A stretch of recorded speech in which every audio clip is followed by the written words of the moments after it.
Hit the blue button already. So we were just behind the scenes, and No Green Rocks was talking about he cannot wait for next year's trend to be ball nipples. He wants balls attached to people. He wants testicle nipples. To free the testicle nipples. It's called test stream nipples. is now instantly demonetized. Like we're ever monetized on these streams.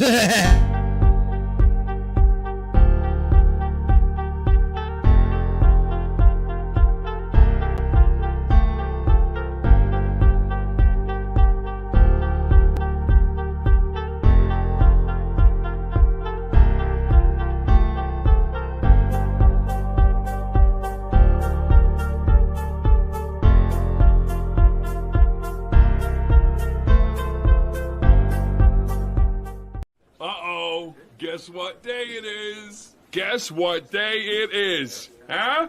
Anybody? Julie, hey, guess what day it is? Oh, come on, I know you can hear me. Mike. What day is it, Mike? Leslie, guess what today is? It's hump day. Woo!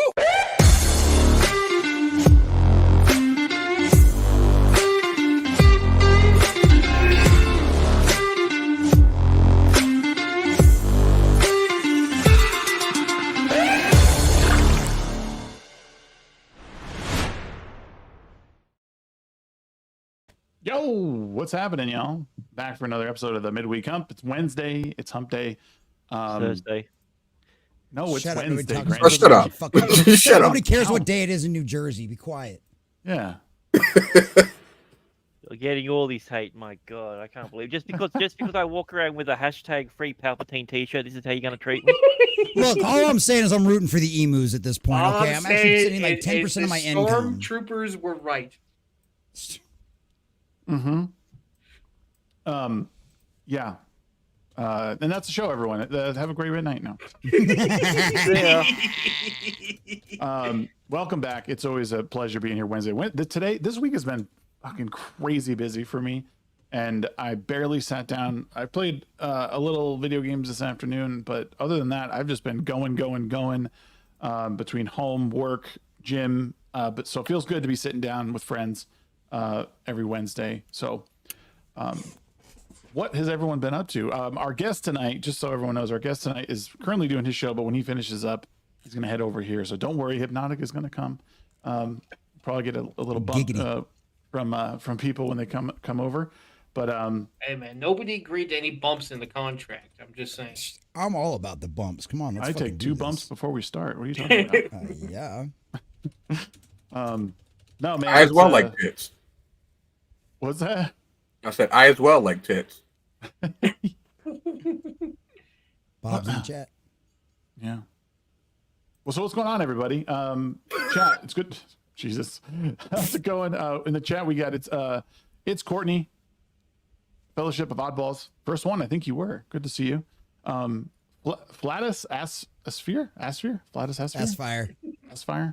Flat ass Aspire. Jack, you know all about that, man. Right after you had Taco Bell. Oh yeah, Flatus Aspire. Gem Bones over on Rumble. What's going on? It's good to see people are chilling on Rumble still. I don't hate Rumble. I like when people are over there and supporting on that platform. So thank you for doing that over there. And then what else we got? Who's here? Tim Stock. Yo, what's going on, Tim? And Devastator's here, one of our most loyal viewers, of course. What's going on, man? Good to see you. Another week, another bunch of craziness happening out in the Twitter sphere in the world. And Common Nerd. Jesse, what's going on, man? How you been? Dude, I'm doing good. This week's definitely a whole lot better than last week, that's for sure. Seems to be going in a better direction. But yeah, no, I've had a really good I've had a fairly decent last few days. Been on a 3 today. Today was technically the 4th day of my 3-day fast that I started Sunday morning, so that was pretty cool. So asked for a little favor from upstairs, and the response I got was fast for 3 days, and I went okay. So I've been fast. So I finally got some food in me this evening, and it was really great because I didn't pick what it was, but it turned out it was the Lord's Chicken. We had Chick-fil-A for dinner, so that was awesome. Lord's Chicken. The Lord's Chicken, yeah. The Lord's Chicken. They're closed on Sundays because your ass better go to church. Otherwise, you're not going to eat this sweet, tasty chicken. But yeah, no, my mom came in town Monday night, so we hung out all day at the beach yesterday with her. me and the kids. So that was a really great time. Probably going to be doing more of that tomorrow. But got really good news this morning. Yesterday, before I had my regular stream, I found out that my monetization requirements as far as AdSense had gotten met on my new Common Nerds channel, which just crossed 500. I think it's at 523 subscribers now. Thank you. Nice, dude. So I hit my little application button yesterday, and it came back, because I've done this before. Obviously, this is my second time getting monetized, and the last time it was like, oh, it'll be like up to 2 weeks. You know, 2 weeks. It'll be 2 weeks or so. You should hear something back from. This time it was like, oh, we should hear something back within at least a month. I was like, wow, really? Well, it turns out this morning I came out here to do my live streams, get all my stuff set up this morning, and refresh my page, and boom, yay, your acceptance into the partner program is officially approved. So they literally approved me in less than 24 hours. So we are officially monetized, back on the new YouTube channel, very, as of this week. And we're going to get all the memberships and all that kind of stuff set back up probably throughout the weekend. And because my birthday is next Thursday, May 16th, we're going to do our official kickoff inaugural live stream on that channel, because we've never live streamed on that channel. But now that we're monetized, we're going to live stream over there. And that'll be for my birthday stream / very first celebratory live stream for getting monetized over there. So shout out to all my friends, family, and followers over there who helped grow that channel, because I couldn't have done it without you. So yeah, I've been having a good week so far. Let's hopefully the rest of the week goes just as well. We'll see how it nice, goes. dude. And sick fucking shirt. I love that. G.I. Joe says, "Let's go, Brandon." Let's go, Brandon. I love it, dude. No Green Rocks. What have you been up to, man? You been busy or what? Of course, you're gonna put me to follow up on that. Okay, well, yeah, bitch, you're the next one in line across the top. Well, yeah, I've been having a very busy week. Grant knows for sure. I just finished up the Friday Night Tights vlog. I did. It's about 22 minutes long. Should be out for the public on Friday. And for members on the Legion of Memers channel, it's already available. So if you are a member, feel free to go check it out. Leave a like, comment, and all that jazz. I also have it on Rumble, but we all know Rumble and exposure rates are not happy. Yeah. So I will still give it a shot, because I'm willing to try and see how it works. Trying to support where I can, but if things don't get better, I'll just continue just posting to YouTube and censor myself, unfortunately. But other than that, just working on editing and trying to kick some more ass by learning things. A big shout out to Grant, because I sent him a rough draft and he helped me out with the audio, and I learned something new, which is great, especially after you've been learning for a while. Learning something new in the subject that you know really well, it like reinvigorates you a little bit. Hell yeah. That Well, happened to you me at work teach this week. an old chimp new trick, so lucky that. That kind of stuff happens to me at work sometimes. And it happened this week because I don't know much about like stucco, and like there was some issue going on, and like we've been redoing this house for these people, and my brother-in-law does stucco, and I traveled around with him for like 3 months while I couldn't drive. And so we were at this place and they're like, oh, something's going on. Like there's water, blah, blah, blah. So I went over there and I was like, oh yeah, it's boom, boom, boom, boom, boom, boom. And I talked to my brother-in-law. He's like, oh yeah, it was totally that. We went over there, $1,000 fix it. And I was like, sweet. I'm so glad I got that all right. It just felt good. Like, okay, I know what I'm doing. Like, all right, sweet. You know, cause sometimes I'll half bullshit through something and like be specific enough. We've seen your show. What's that? We've seen your show. We stream with you every week. We know this. Dang. All right.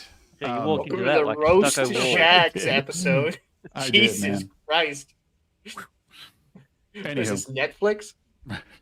Grant, how are you doing, sir? Good to see you. Oh no, go to sheep. We ain't having the black guy go last. Oh, speaking of which, Mr. Grant Gregory, for 11 months, come back. Says, wow, Jesse has two channel monetized, and I don't have one. Congrats. I'm so happy for you. You son of a, you motherfucker, you piece of shit. I mean, my mate.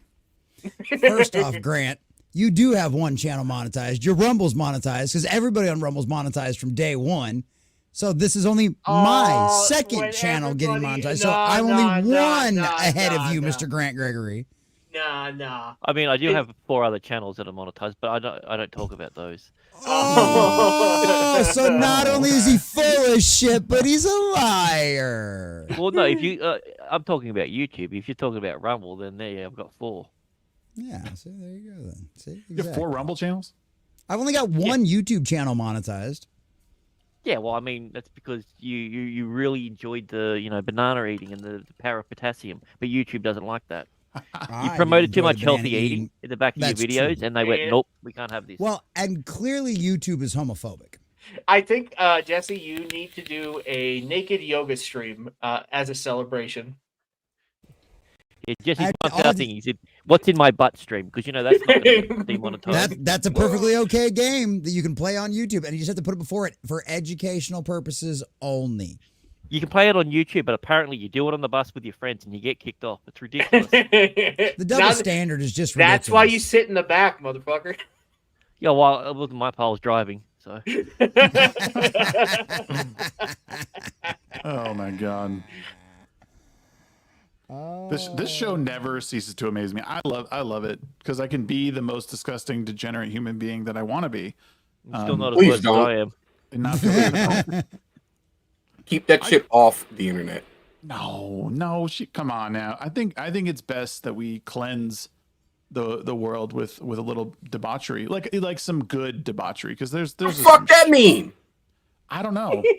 I'm just saying shit because it might sound good. I don't know. Stop.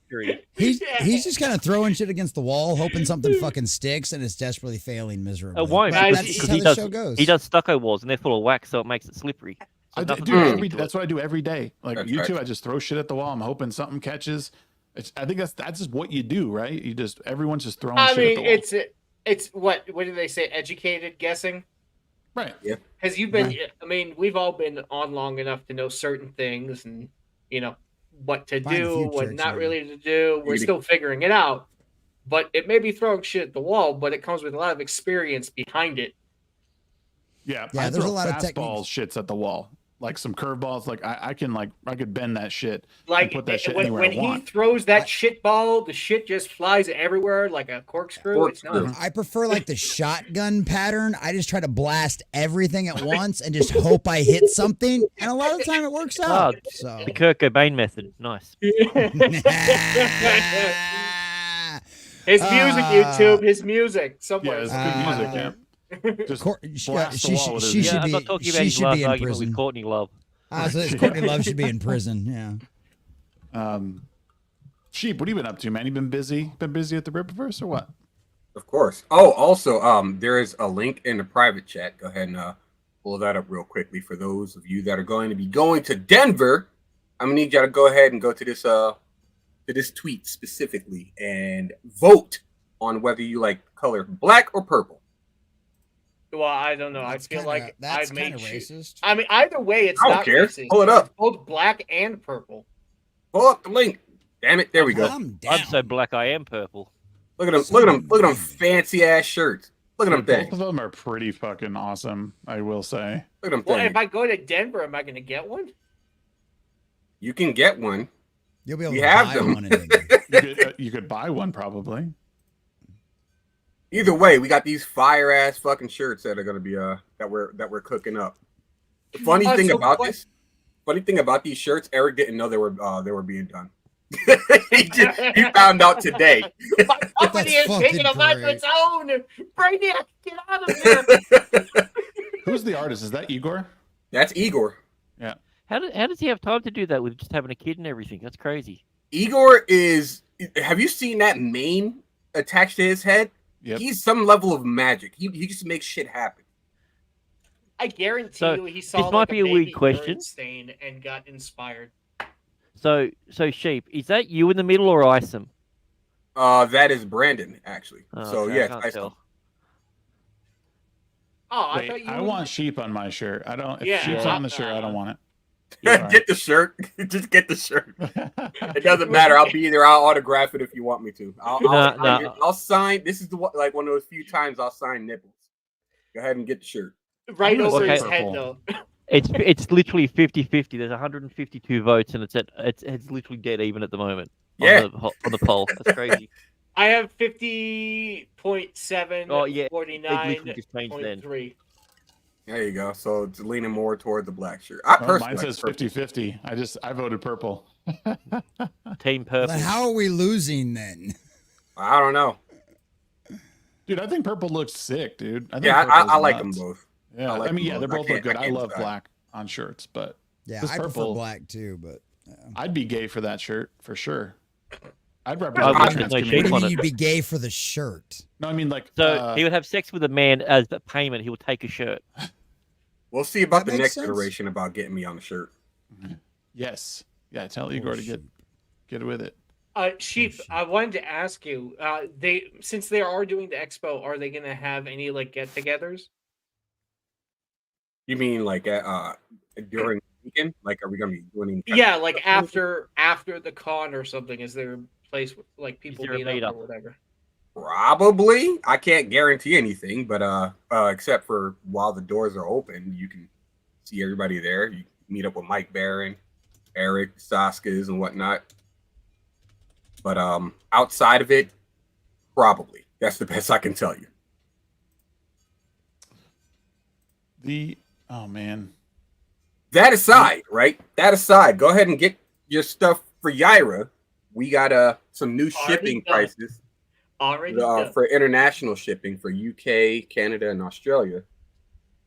So we got some nice things cooking up, and we still got other shit to announce. So Such go ahead and as get your orders in, huh? Such as stuff that you'll find out about later. Go ahead and get your orders in. Fulfillment should be starting soon, and then right after Yaira's campaign closes, we start up gooding. Sheep, So you that should good put a Mike fake Barron. NDA in each box, and that way, when you say NDA as like the item, Right. they are technically getting an NDA. Yeah. It technically what it is redacted, and also the redacted. What about Yeah. the extra large redacted? That too. The Okay. biggest redacted, like a huge redacted. Life-size Isom statue on its way, guys. You heard it here first. Yeah, it's going to be done by Andy Masterson. Go ahead and get your orders and stuff in. The campaign will be closing in a few weeks, so you got time, but not too much. That aside, I'll do it later. There you I've go. got time. That aside, I've Is been drawing pictures and playing a little video games and helping build bookshelves and stuff like that. I was gonna say something that was gonna sound really weird, so I'm just gonna not say it. What were you saying, Grant? No, say the weird. No, I was going to thing. say, I really want to know what else you were going to say. That's what I was going to say. Oh, don't worry about it. Now I am. Listen, Sheep, as the community manager, you need to start getting some Ripaverse events going around, not just at some of these big events. We got to Shut up, man. I'm just happy it's in Denver, not in the fucking other here I fucking am trying Florida to help the or some community. shit, dude. It's at least closer to you than the other places. Yeah, the I next don't know. closest. It still seems pretty far for me. Shut up, you. I think the next closest place to us would have been like Missoula. So, or that's as close as you could possibly get to us before we're like, we got to take a trip to Denver. No, Shags nonetheless, actually wants you to post right outside his front door. Not gonna that happen. Would be closer We I want to see. I just want to hopefully start seeing more even if they're smaller events, even if it's just specifically Ripaverse, it would be great to see that and not just necessarily tied to a convention or maybe something smaller. I don't know. I mean, there's the possibilities are endless, and it was just a little jab at Sheep as a community manager anyway. So no, I get you, but it's not like that's something we haven't talked about, but it's more of like the logistics of making that stuff work. Yep. We need a basically, Ripaverse Rock's party. Rock's need a just Ripaverse shitting all over. Rock's just shitting all over Shagsworth joke and his fucking roast. I know, Like, man. The fuck. Fuck. God damn. There was We a need The joke a host and a party can't roast. even in get his own every joke city, out. dude. Jesus. Fucking A. And for me, what I've been up to, go check out my interview with Brahma Bull and Gary from last week. They're fucking dope. They're awesome. Gary and I had a great conversation about some ancient civilizations. Just had fun rapping about cool stuff. And man of the hours here. Hypnotic. Hey, What's up? Hypnotic. Clapping. I'm clapping. You can hear me clapping. Sorry, I'm late. Oh, that's what you're doing. Don't I thought it was something apologize, else. sir. it's You're okay. fine. It's the midweek hump. It's not like we start on time anyway. Fair enough. Yeah, What did I also, miss? we just got done with introductions, Yeah, but also We haven't finished introductions yet, but yeah. congratulations to Hypnotic. Over 10 million views on his channel. Like, crush that number. Bro, I My was man. sitting there Awesome. looking at that tweet in fucking disbelief. I was like, holy shit. That is incredible, dude. That's I didn't even awesome. realize I was getting close to it until I saw the notification in my studio, Yeah. and I was like, "Oh, that's cool." Oh, that's cool. But anyway, let me go live stream real quick. Bro, that was my reaction. Like, because I'm not, obviously I don't advertise my shit as well as I should. But like I'm looking at my Twitter followers, I'm like, oh, I passed 2,000. They just went right back to work. Well, Like, that's the I thing, man. appreciate it, guys. When you do this stuff so much, like as often, it starts to get a little desensitizing. So like, you know, I Yeah, remember it can being get super yeah. excited about the first 10K views, and then the first 100K, and then when I hit 1 million, I was like, wow, that's amazing. And then I think the next notification is 2 million, 3 million. I think it's every single. And after a while, it just gets to the point where it's like, nice, and you just keep doing what you're doing. You know, Cool. it's kind of Wait, sad, but it's true, man. It's like, Wait until you hit Let's over snap 100 million, nice. and you're like, that's awesome. Then you're like, oh, yeah, you let know me what? upload another 3 videos. You know, Yeah. it's just Right. I don't know. He's What's gonna have how it 100 is. million views? That seems insane. Dude, like, I hit it twice. Remember, I deleted 83 million of my views, and then Wow. I got back and hit 100 And he again. streamed it. He And I streamed, streamed it. it. Did it. Well, think Yeah, think that about sucks. like what 100 million views means to some people and how their entire channels can get to that point. And then remember, like, there's some videos out there that have over 100 million views by itself. You know, yeah. it just makes the Yeah. numbers seem insane. You know, These bastards. I've only got a Yeah, shitty man. 55 million.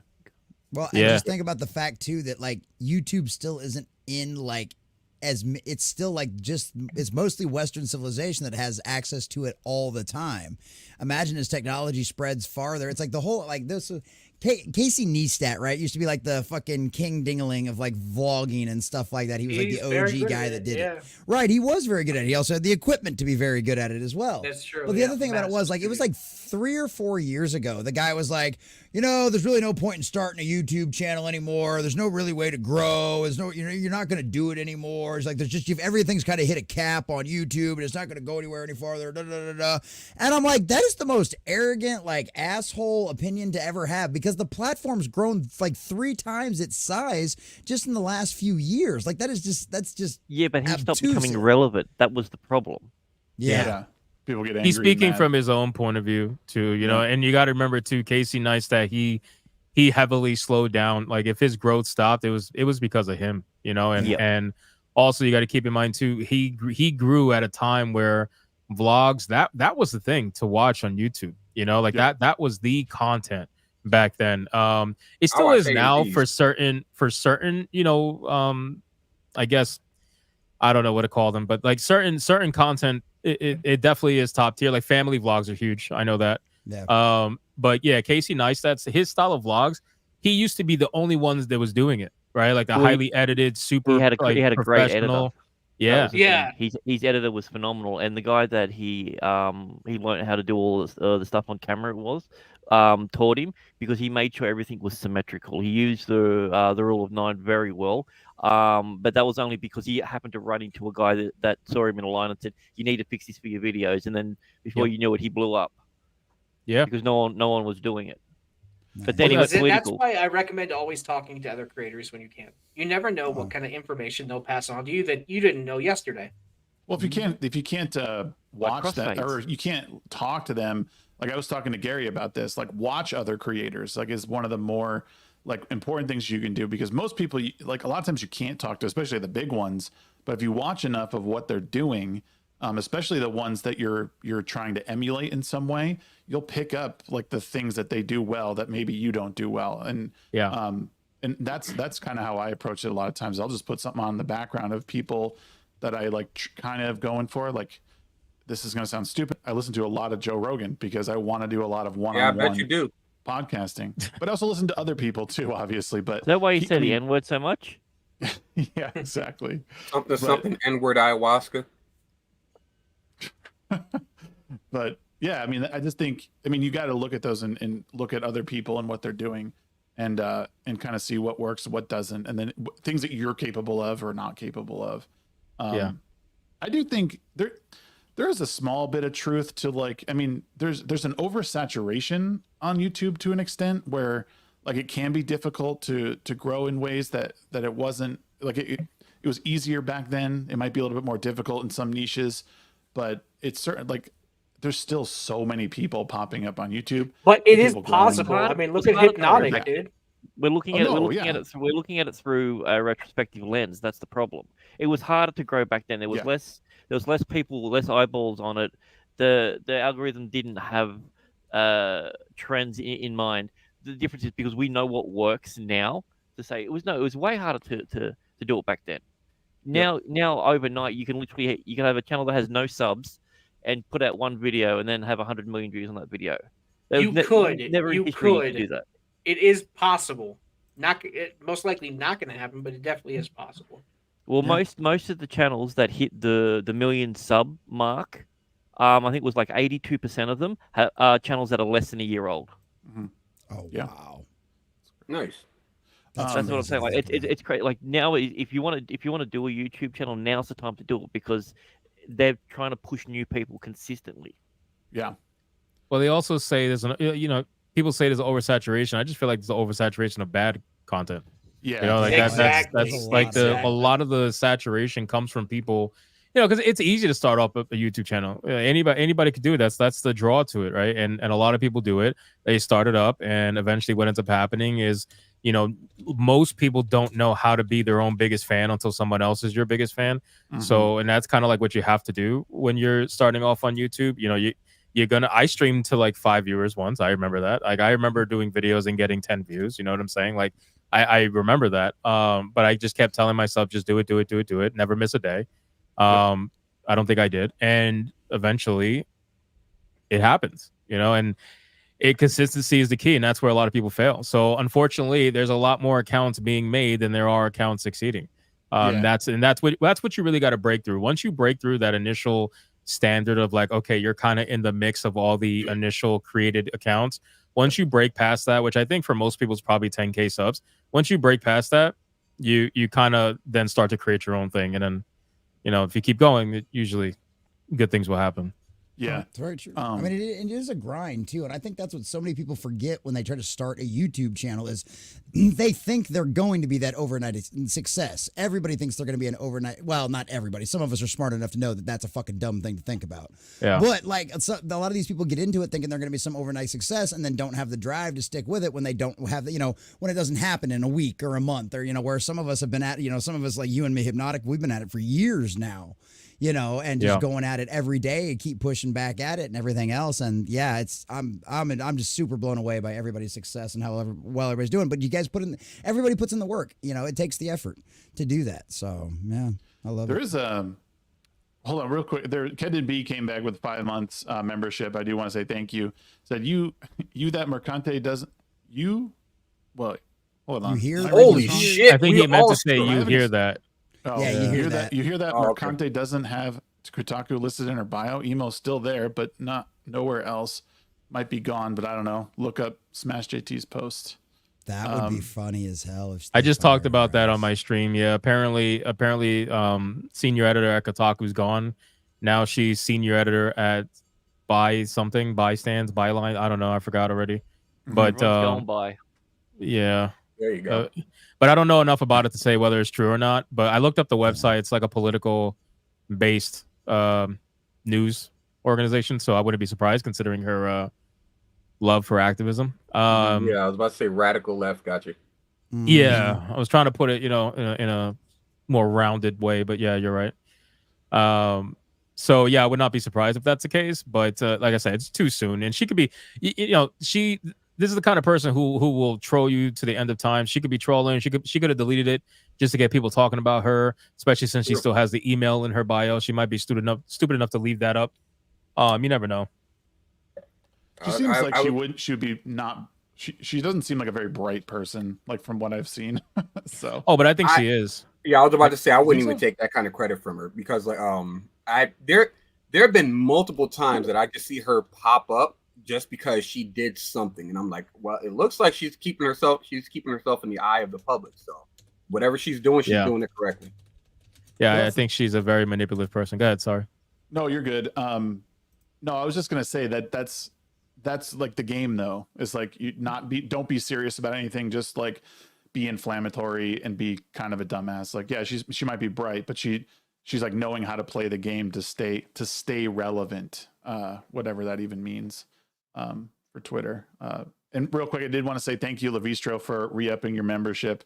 He said, I can't believe I let my membership slip. Hey man, no worries. You know, people be members and super chat when you can. You do not need to do absolute worries. What were you, broke or something? Guilt trip $5 always. Exactly. Always $5 a month. Motherfucker. Don't ever let Levistro slide. You have my permission. Guilt trip him to the end of time. I see Levistro everywhere, and he's been in my streams before. He's a real one. I like Levistro a lot, so I give him shit. Thanks, man. Good. Keep doing that. No, good to see your people coming over. Appreciate you shouting us out and sending people our way. But how you been though, dude? Like for real, your channel is like flying right now. I know you're busy.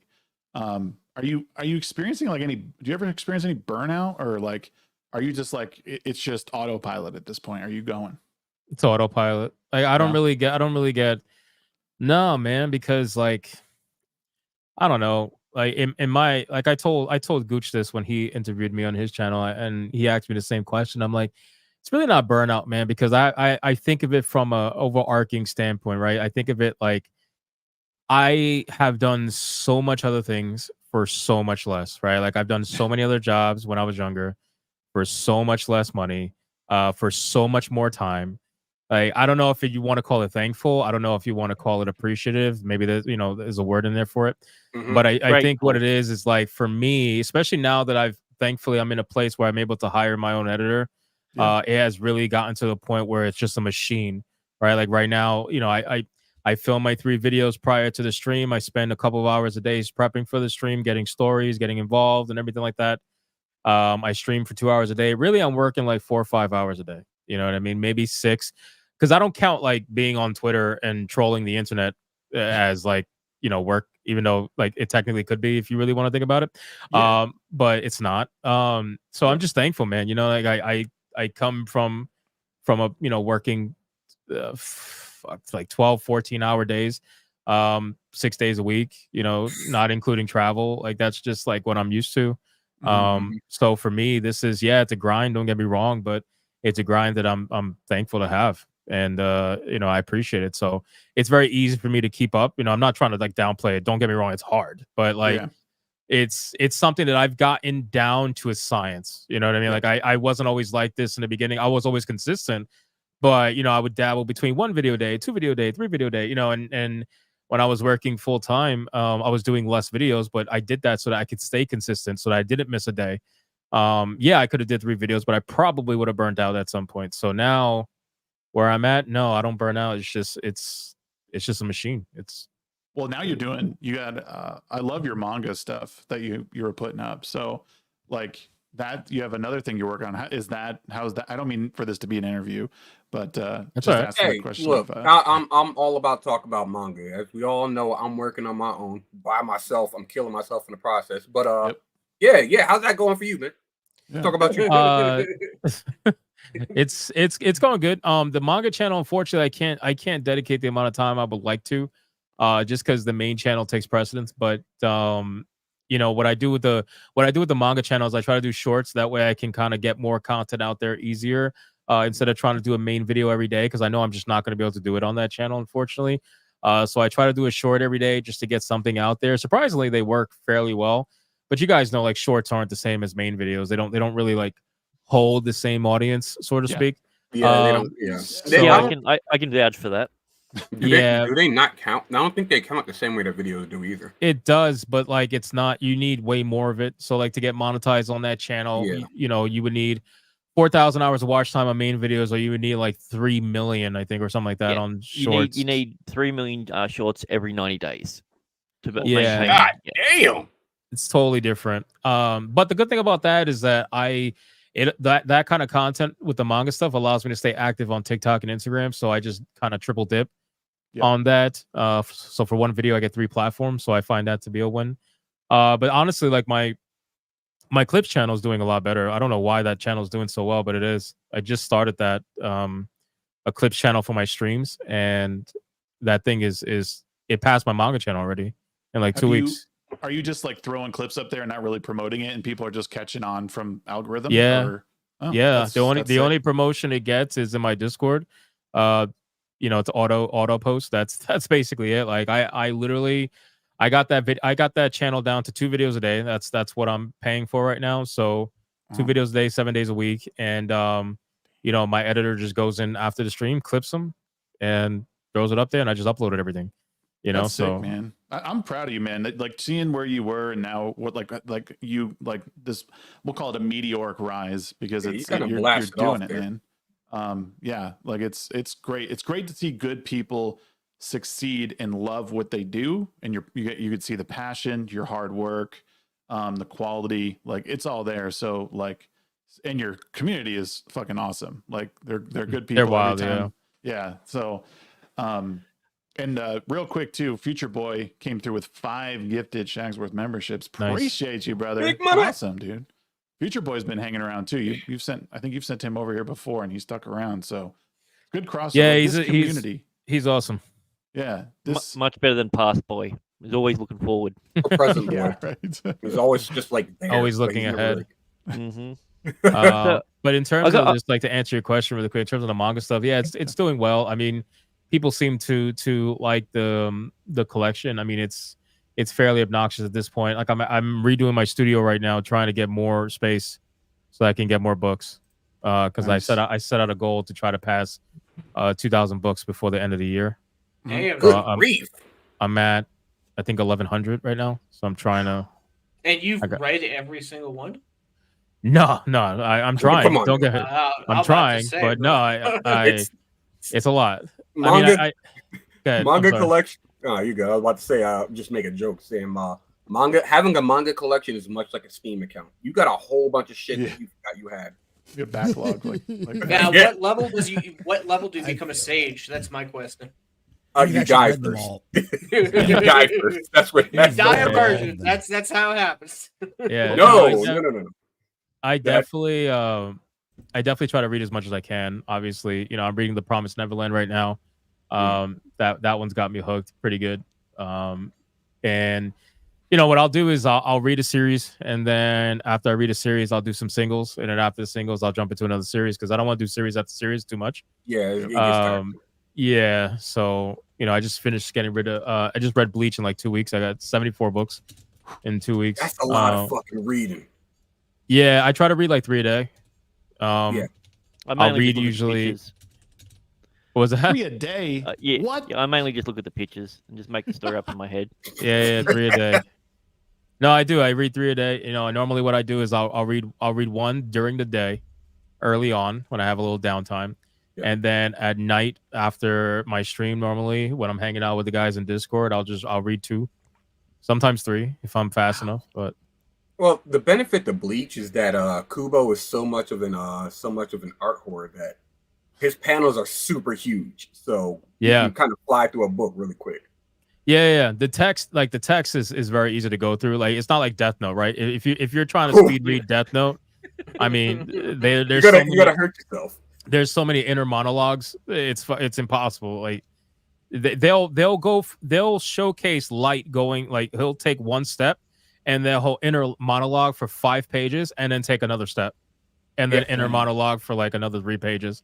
That's how Death Note is. So you're not speed reading that, but Death Note is definitely one of those series where like it's not even so much of you try if you try to speed read, you're gonna fuck yourself up because you're gonna have to go back and remember. Like you're basically he's gonna bring up some shit that happened in like chapter 4, and you're in like volume like 9. Yeah.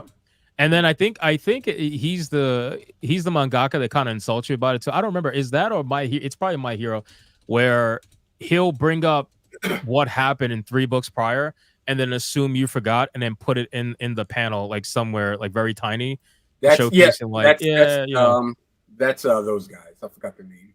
It's also Sugumi Yoba. Yeah. Kyoku Siri or Inspector is another one that's extremely wordy.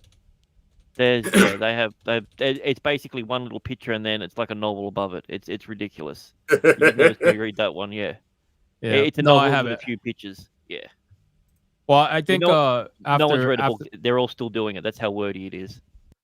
Oh wow. Well, after Promised Neverland, it's that book, that series is a good like middle ground. Like it's not too wordy, but it's not really super actiony right now, but it's really good. I don't know if you guys ever read that or whatever, but I watched some of the anime. That series took me by surprise.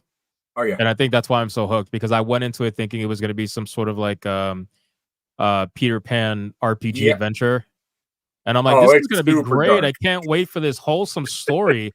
Look at all these happy kids on the cover of the book. The two worlds against each other. It's like, oh wait, there's demons eating kids. That's not what I expected. Awesome, yeah. Oh, dude, no. Look, listen, the first episode, like if you're watching the anime, at least if you want to get hooked, watch the first episode. The first episode will make you go, all right, I gotta see what happens.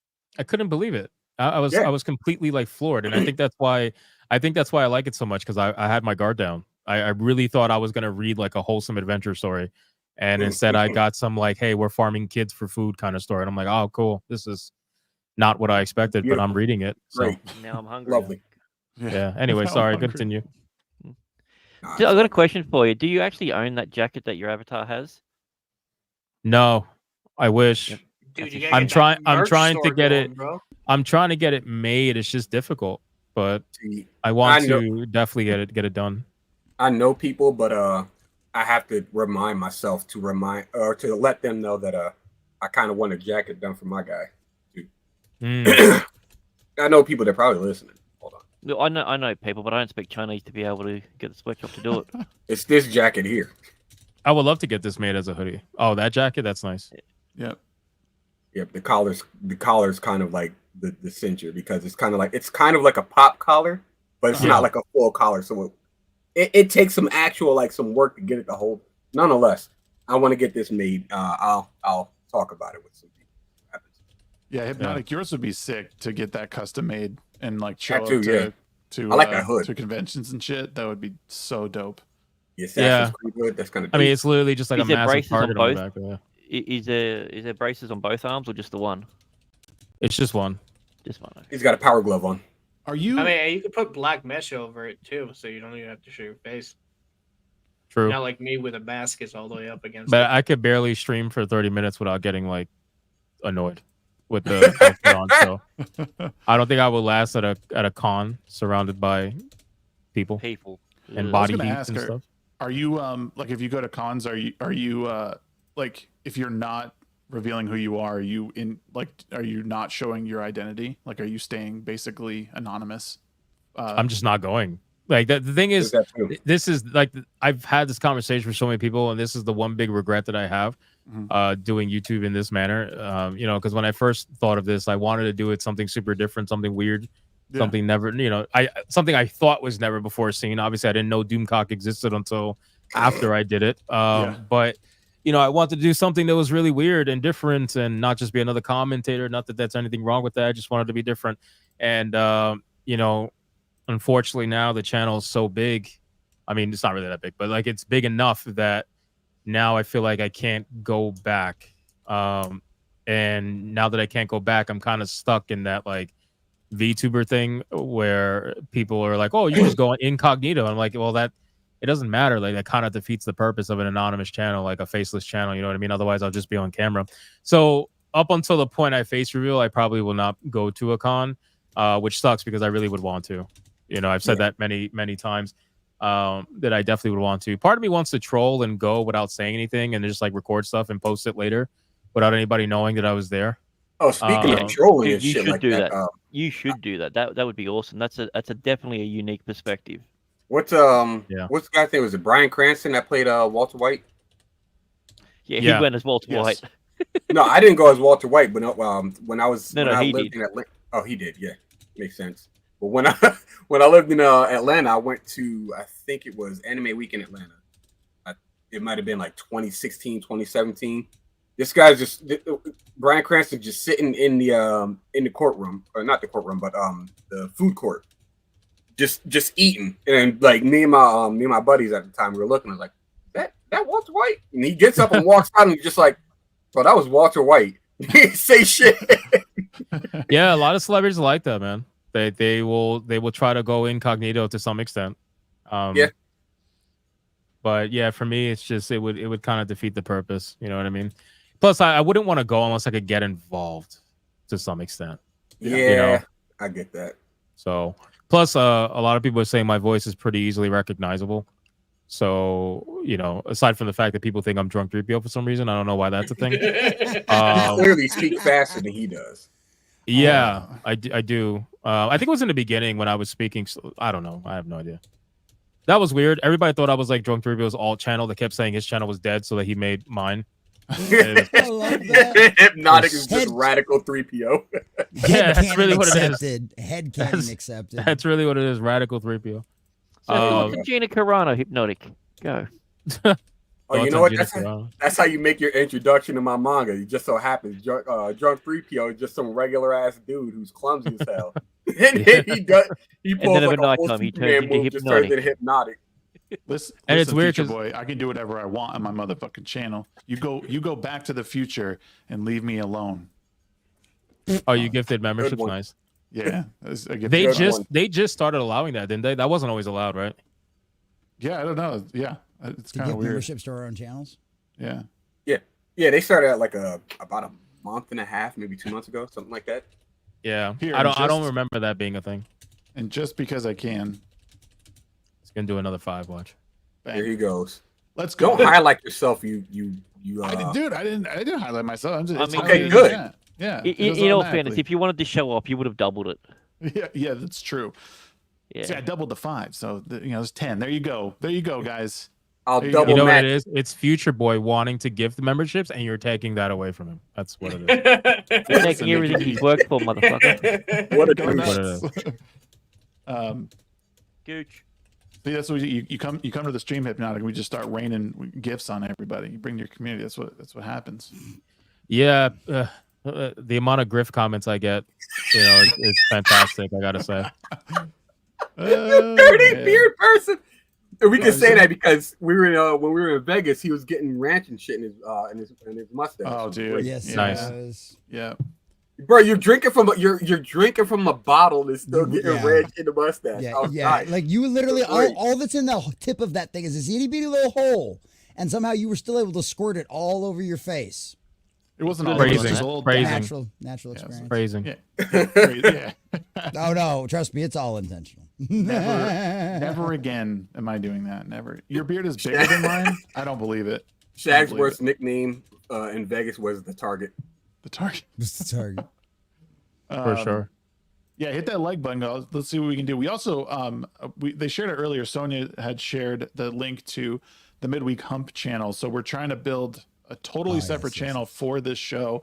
Nice. Trying to do what we can to get up to 500 subs, get our watch hours in. So if you can, let's get that link in there again, and you guys can watch over there. Our after show is going to end up being over there eventually.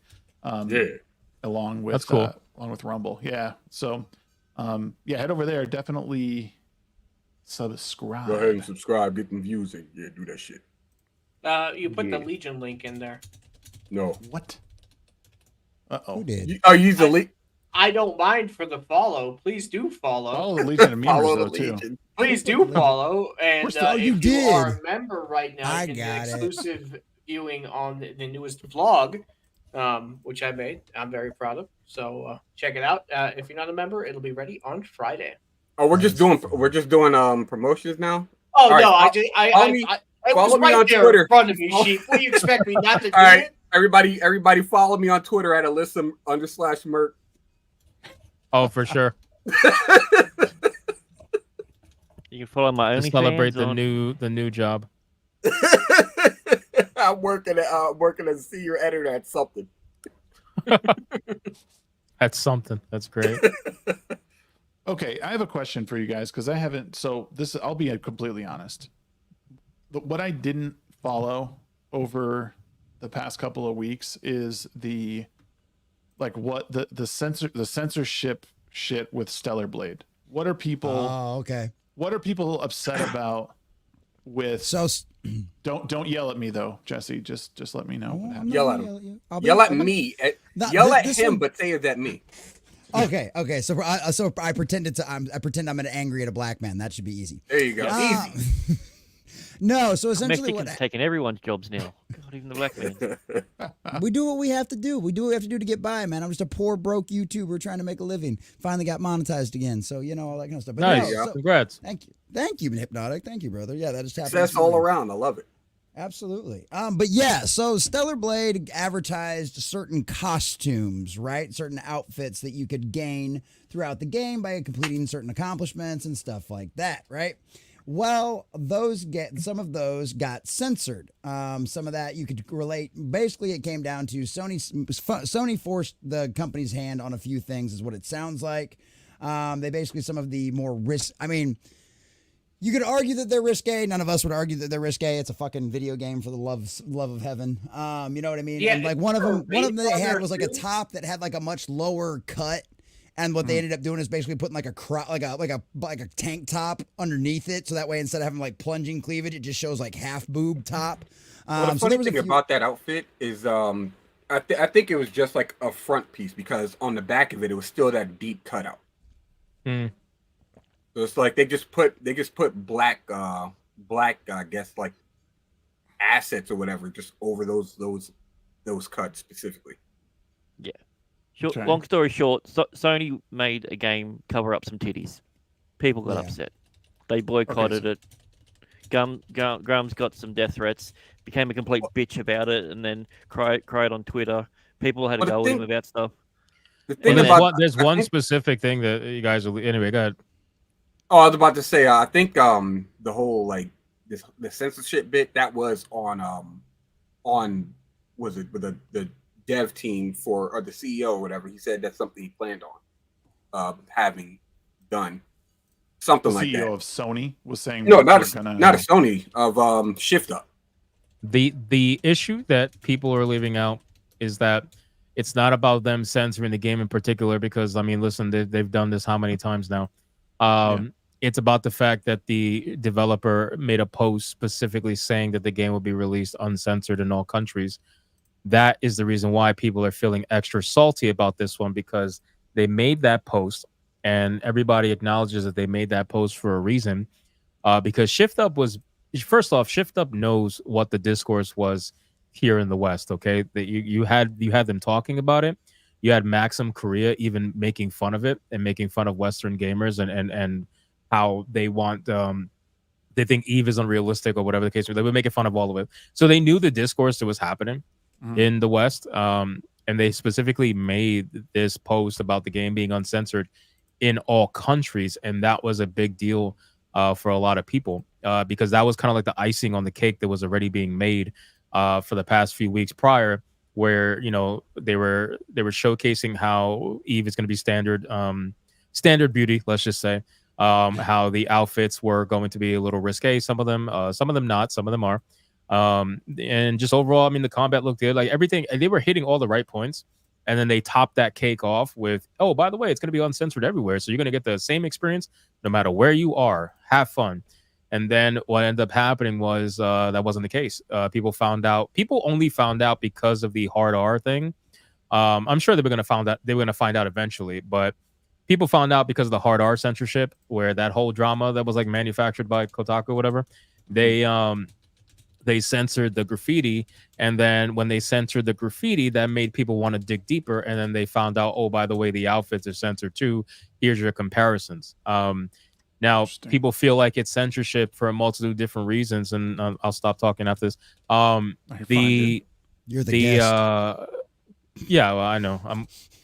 I try not to when I'm the guest. The whole thing about the censorship, when you really think about it, they tried to gaslight people and say, well, the CEO, whoever the lead developer in Shift Up, he tried to gaslight people and say, well, this was my initial design, that's why it wasn't censored, right? Like this was what I always planned from the beginning. So just by word of play, right? That can't be possible, right? Because when you release a game that has a physical copy, the physical copy, whatever version is on that disc, that is your final version. Now, obviously, you can update it, you can patch it, right? That's different. That's allowed in today's modern internet age, of course. But if there was no internet, if you live somewhere with no internet, if you only got the disc version, that would be your final version of the game, right? That is the, by definition, final version of the game. Or you could say the retail version of the game, the shipped out version of the game, whatever. So any changes after that is a patch. That's not your intended version. That's not your intended idea, because if that was your intended idea, that would be on the disc, right? So just by definition alone, they did do censorship, even if it was always his intended idea. This is all my opinion, by the way. Even if it was his intended idea, that 1.0 version on the disc, that is the retail release version. That means that even if it's a day one patch, you still patched it, so you still censored it, in my opinion. Yeah, it's weird. Poopa Chalupa says DEI equals destroy every IP. It seems like that's what's happening. I was trying to compare that, and I was talking about this a little bit last night because I was seeing some people tweet about Hades 2 and how they were IGN specifically was trying to prop up this game and talk shit about Stellar Blade. Last night, I mean, I pulled up both reviews that they did, and they were very fairly written. You know, whether or not people were making opinions beforehand from IGN is one thing, but their official reviews that they did, I mean, I read through every word in it. And Stellar Blade, you know, they actually celebrated a lot of Stellar Blade, and they didn't even talk about the outfits in it. But I understand now that or lack thereof, exactly. They were actually saying that they enjoyed the variety of them. Some of them were skimpy, but it wasn't like I said, there wasn't anything like, oh, how dare they, or this was just some horn dog move for lame gamers. And then I've played Hades 2, and the only god that is scantily clad is Aphrodite, which makes sense if you understand Greek mythology. And there's but you know, it's just one of those things where like I don't even know what to believe anymore with the shit out here. I mean, absolutely, like the lie is the thing, right? Like, don't say one thing and then put out the other. That's wrong. You're misleading your customers. They're not going to trust you. It's like the very basic part of business. Like, yeah. It sets a bad precedent. It does. Very bad. Yeah. Go ahead. No, go ahead. No, go ahead. Well, all I was going to say is Future Boy brings up a good point. It was IGN France, one of their guys out there that wrote that article bashing it, talking about how clearly this was made by a person who has never actually seen a female before in real life. Correct. Which is really funny because I think the guy who created his wife is like his one of wife is the one that designed it. Yeah, it's the one that helped design the game. Yeah, gorgeous, absolutely. by the way. So it's absolutely like, gorgeous. So, that's awesome. Yeah, oh yeah, Really? absolutely gorgeous woman too. And the other thing is Frenchman with a bad take? No. Yeah, color me shocked. But IGN actually forced him to delete that, and they had to rewrite. They rewrote. They didn't rewrite the article. They deleted those sections from the article. Yeah, that's based. I was actually kind of surprised IGN did that, but I was impressed. Well, he rephrased it, and it became something. It was like, I don't know, some like it would seem as if someone never seen a woman before, something like that. He tried to rephrase it in a way. He was being passive aggressive, and then after he edited it, they made him delete it afterwards because like, you know what, there's no saving this, just delete it and put a freaking editor's note or something at the end. So it's just sad, man. They patched it like they did the game. Yeah. And the conversation around this is important because this is, anybody who's into gaming or just in general, man, it's not even just gaming really anymore, but let's just talk about gaming. Like anybody into gaming right now, when it comes to East versus West, this is always a problem when it's Eastern characters being ported over to the West. This is never a problem when it's Western characters being made by Western developers, right? Like that, because if you look at the characters being made by Western developers, 8 times out of 10 they are interesting creatures, let's just say, right? And the characters coming out of the East are more of your standardized, typical, what most people would say are beautiful female characters fantasy or whatever. Women, like, they're much more feminine, they got the softer features and what most actual men would like. But the thing is, it only ever happens to Eastern characters. You know, when an Eastern character comes out that has some sort of conversation being spurred around them, it suddenly becomes oh, this is just for the male gaze. They're sexualizing his character. This is jerk off bait. This is blah blah blah. But you know, if the character was then made by the West and it was made to look more androgynous and look a little more masculine, or maybe they could just be a bear at this point, as we know with Baldur's Gate, like that suddenly is okay. Now it's safe to sexualize him. Now it's safe to talk about how hot they are, which is what they're doing with Hades too. Now it's okay to make that into a thing, but with the Eastern characters, you can't have that, right? Because if they allow that, then it goes against that whole. They don't like standard femininity. They don't like standard anything. Like the whole reason why you have identity politics is to break apart from standardized identities, right? Like standardized whatever's considered standard. It could be down to beauty, it could be down to whatever, but that's the whole point. You know, you have all these different. Anyway, the point is, they tend to only do this with the Eastern characters. That's why they censor them. You'll find, look what they did with Tifa. They put a maternity cloth right above her boobs. You know what I mean? Like, granted, they tried to use her age as a justification, but you and I both know that they didn't even know her age until someone told them, because they never played the game.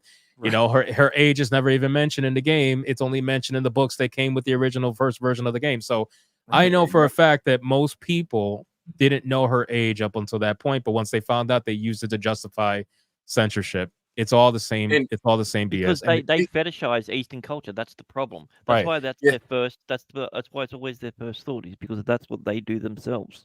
And think about this, and then I'll shut up.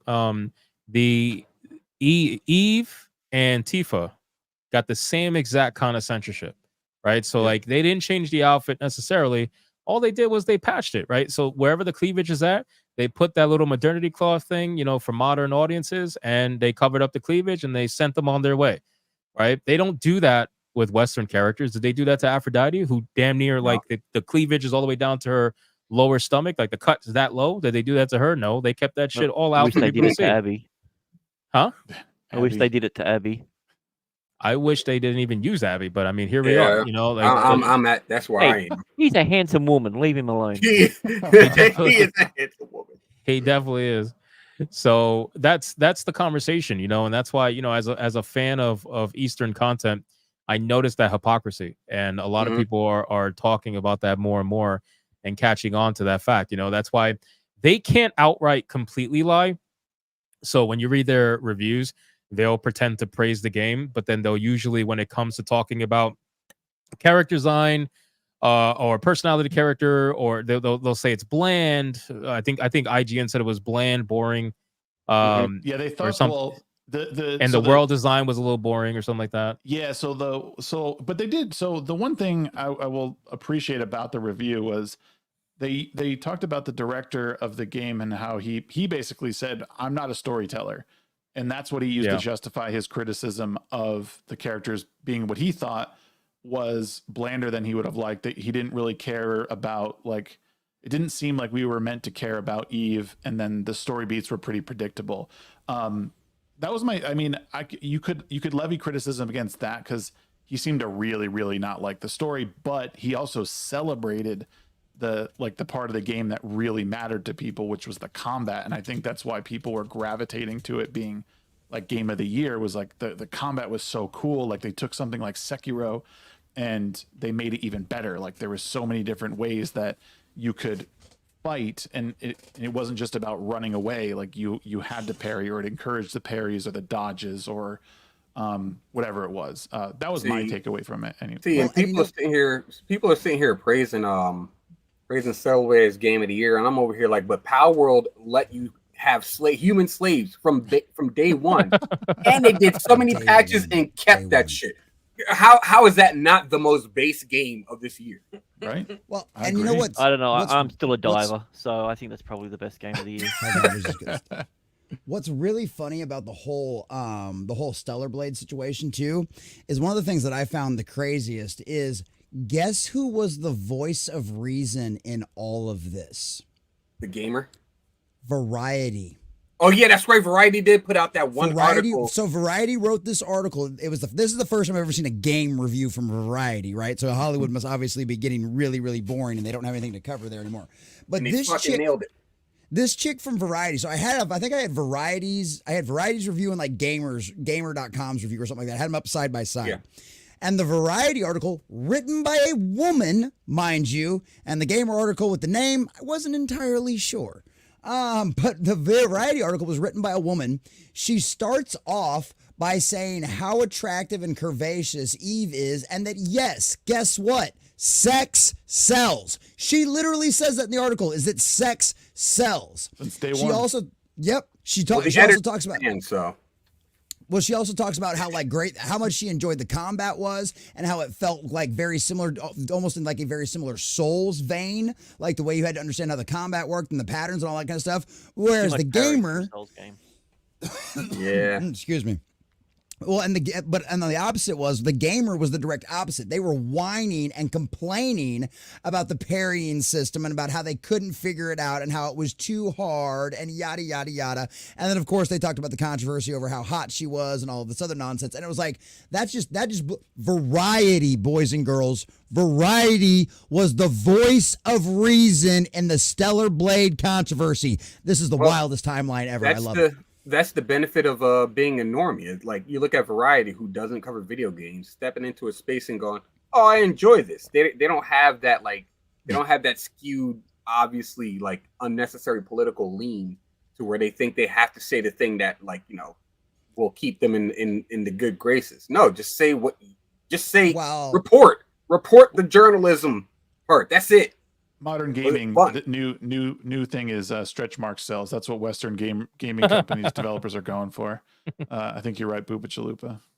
We're not far from that. You guys know that, right? Like, yeah, stretch marks, and and another thing that a lot of people like to point out is Mary Jane's design, MJ's design in the first Spider-Man game. How she was like, she had a smaller frame.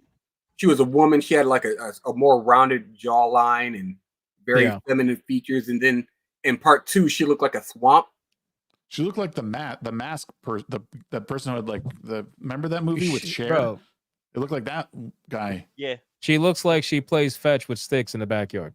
Like her jaw was so powerful. Like she has to be chewing something to get to that level of muscle in the jaw. There's no way. It's not BJ's. Like you don't get that kind of jaw from that. You are working out your bones. And she's got to chew them.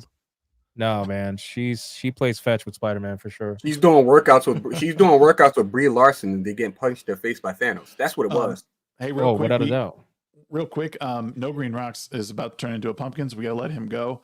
Let us know what you're doing this week, brother. Gonna be up early. What a nerd. Always. But yeah, it's great meeting you, Hypnotic, man. I've been watching your rise for a while now. It's great to finally meet you, my dude. Higgity. Thank you, man. Appreciate you. Of course. So as I was saying previously, go check out the Legion of Memers channel. If you're a member, you get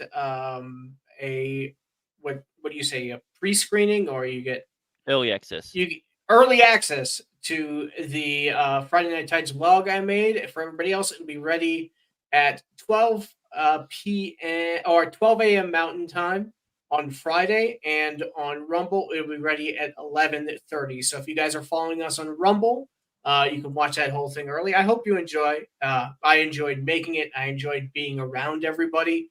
It was a hell of a lot of fun. So thanks for having me on, guys. I'm always glad hanging out with everybody. And I shall see you on the Legion of Memers meme stream at 2 p.m. Mountain Time this week. And I'll talk to you guys later. All right, sounds good, man. Good. Pleasure meeting you. Peace. All right, great. Now that nerd's gone. Fuck that guy. Are you on Rumble? Do you stream or upload to Rumble at all? Talking to me? Yeah. Sorry. I was syncing my videos until something happened where apparently YouTube like they don't do that anymore. Yeah, YouTube like axed that. So I'm too lazy to do that. I'm not gonna upload videos, and I probably should, but I don't. But I do stream. Yeah, I stream to Rumble. All my streams are there. Okay.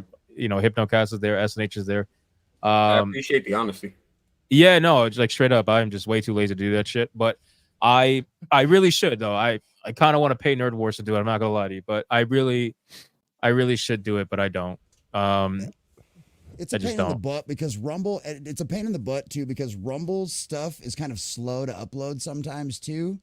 And so like you'll sit there and it'll just be uploading and it'll take forever and you just basically have to go do something else sometimes and wait for it to upload. Because I try to upload all of my stuff to Rumble first, but yeah, it's a pain in the butt sometimes. I've uploaded like 2 videos to Rumble after the whole desyncing and I did it because YouTube tried to block those videos and they did okay. You know, they didn't do that bad. You know, I think I have like 700 something followers on Rumble. Like it's not even crazy.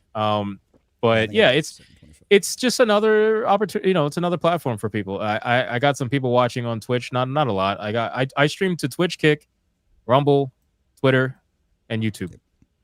And I got to be honest with you, if you're not streaming to Twitter, I highly recommend it. Do you? I mean, I was for a bit. The issue was I don't know. Like I would say probably a good month or 2 we were doing it, and I just didn't. I don't know. It didn't seem to really make much of a difference. Why do you recommend Are you changing the title specifically for Twitter, or are you using the same title all around? I realized at first that you need to change it every time, and then I did start. A couple of weeks, I think I missed it, but for the most part, I was changing it. Because so when I first started doing it with Twitter, I didn't notice that big of a boost. I had a little boost, but I mainly, you know why I use it? I mainly use it as another form of notification. So like what I do is I'll stream to Twitter, and the moment that stream is live, I'll pin it on my Twitter page, and I'll also drop the YouTube link, specifically saying YouTube link here. And I get a lot of traffic from that post on Twitter. So even though I'm live on Twitter, a lot of people end up clicking that, realizing I'm live, and then clicking the YouTube link and coming over. So that's the reason why I mainly recommend it. It's just like an extra kind of like cast your net out there, and people will come from that. But no, I get a decent amount of views. Like tonight, I think I got 4 something viewers, like 400 something viewers from Twitter. So it's like not the problem not terrible. with Twitter's views though is it doesn't show live views. It takes Correct. A normal view as a live view. So you'll be sitting there and you're like, holy shit, I got 400 people watching. And I'm like, but no one's saying, there's no interaction. And then you realize that the video's just got 400 views, but StreamYards can't determine the difference between a view and a live view. Yeah. Right. Yeah, 100%. But at least it tells me that at least 400 people clicked it and saw it, and I have a chance at 400 people finding my YouTube video, you know? So because I go by the YouTube concurrent, and if my YouTube like tonight, it almost hit 600, and the reason why is because it was going crazy over on Twitter. I tend to notice the correlation, like the better it does on Twitter, the higher my YouTube number becomes, concurrent anyway. So it just works out that way. Yeah, I definitely know. I mean, the issue I have is I can only stream to 3 places on here. So until get your bread up. What's that? Make one of them that you stream to restream with your free account. With a free restream account, you can stream up to 2 other ones, so you can split that off from there. Oh, that's smart. I'm dumb. That's how I do it with Kick. Yeah. Yeah. Okay, that's good. That's good. I will do. I'll get that set up then, because that sounds. Or you pay $8 or $3 a month, I think it is, and then you can do up to 5. Okay. Wow. Okay. Yeah. That makes sense, and that is good, because I do recognize the value of streaming to multiple platforms. X is just weird. I just thought it's just not quite ready for the live streams, but maybe that's the point, you know, is to be doing it now when it doesn't really matter, so you're there when they actually dial it in, and it's like, well, because Elon did just launch an app for smart TVs for X now, so you can watch video. You'll be able to watch videos. I know it's going to be videos. As far as the live streams, I don't know yet, but you are going to be able to watch all the videos on the X app on your smart TV now. So don't know how well it works yet. I haven't messed with it, but I know they announced like, it. I'm going to turn on the TV to go to Twitter. Well, it's to right? watch the videos on Twitter because he's trying to move it. He's trying to give everything competition. But that's why it's like I'll just upload videos to Twitter because like who knows, first in, best dressed. Maybe you'll get lucky. Improve your CPM. That'll help. I will say that it's hard to find the chat box on a Twitter live stream. Am I bugging? Yeah. Like I feel like I click it and I don't see it. Right, so you have to hit the comment button, and you think it's just going to be a normal comment on the post itself, but it actually pulls up the Twitter chat. I found that out. And it opens up a new window for it. Does it? So yeah, I got to look at that again then because I constantly look for it because I do get Twitter chats. Like I see it pop up in the stream. It's not a lot, but I see it, and I want to like go in there and either drop a YouTube link or just talk to them.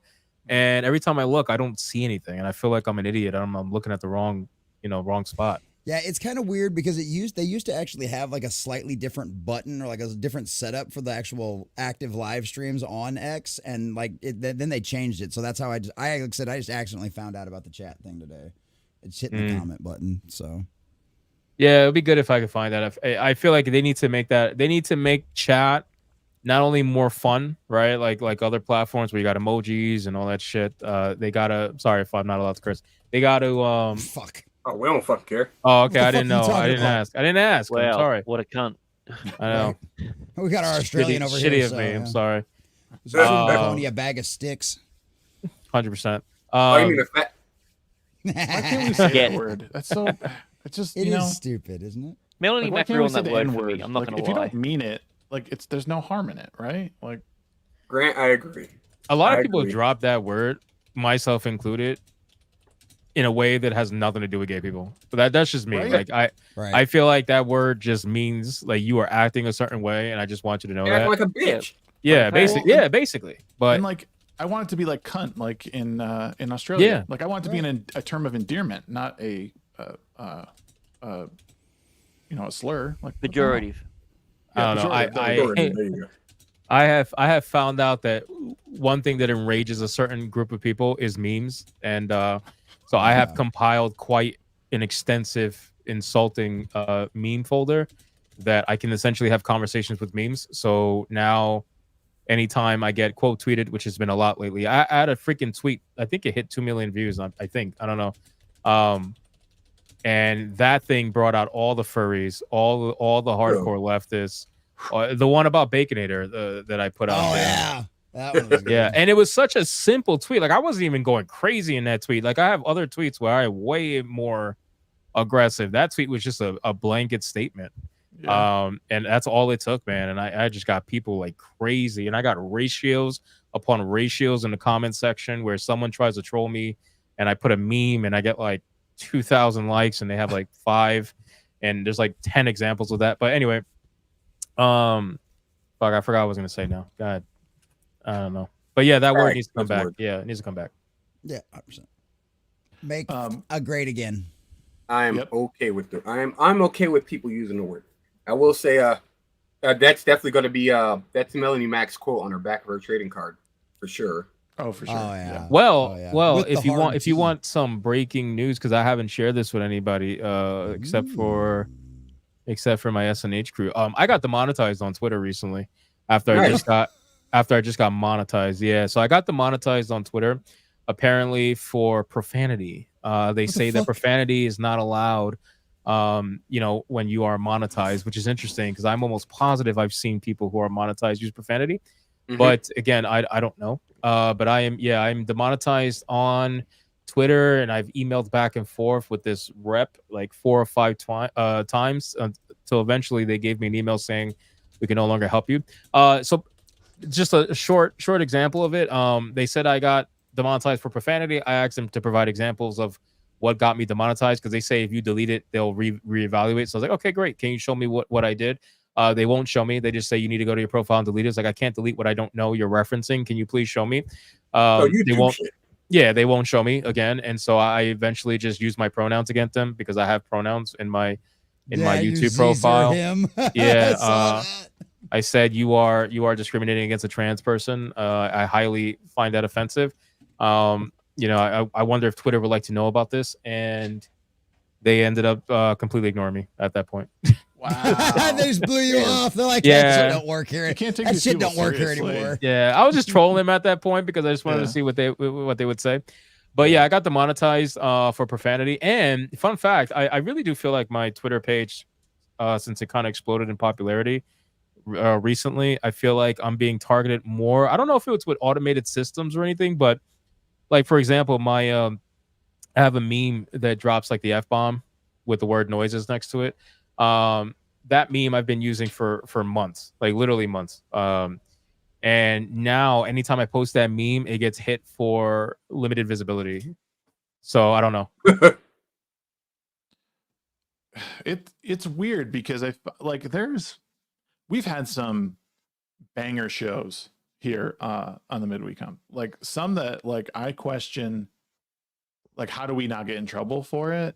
And I haven't really rattled the cage at all, but I mean, there's been some shows that like come back as like limited monetization, and I'll make them like watch it. I'm like, no, you check it out because I'm pretty sure this is fine. Or even though I know it's like, and almost I think every single one has come back like okay.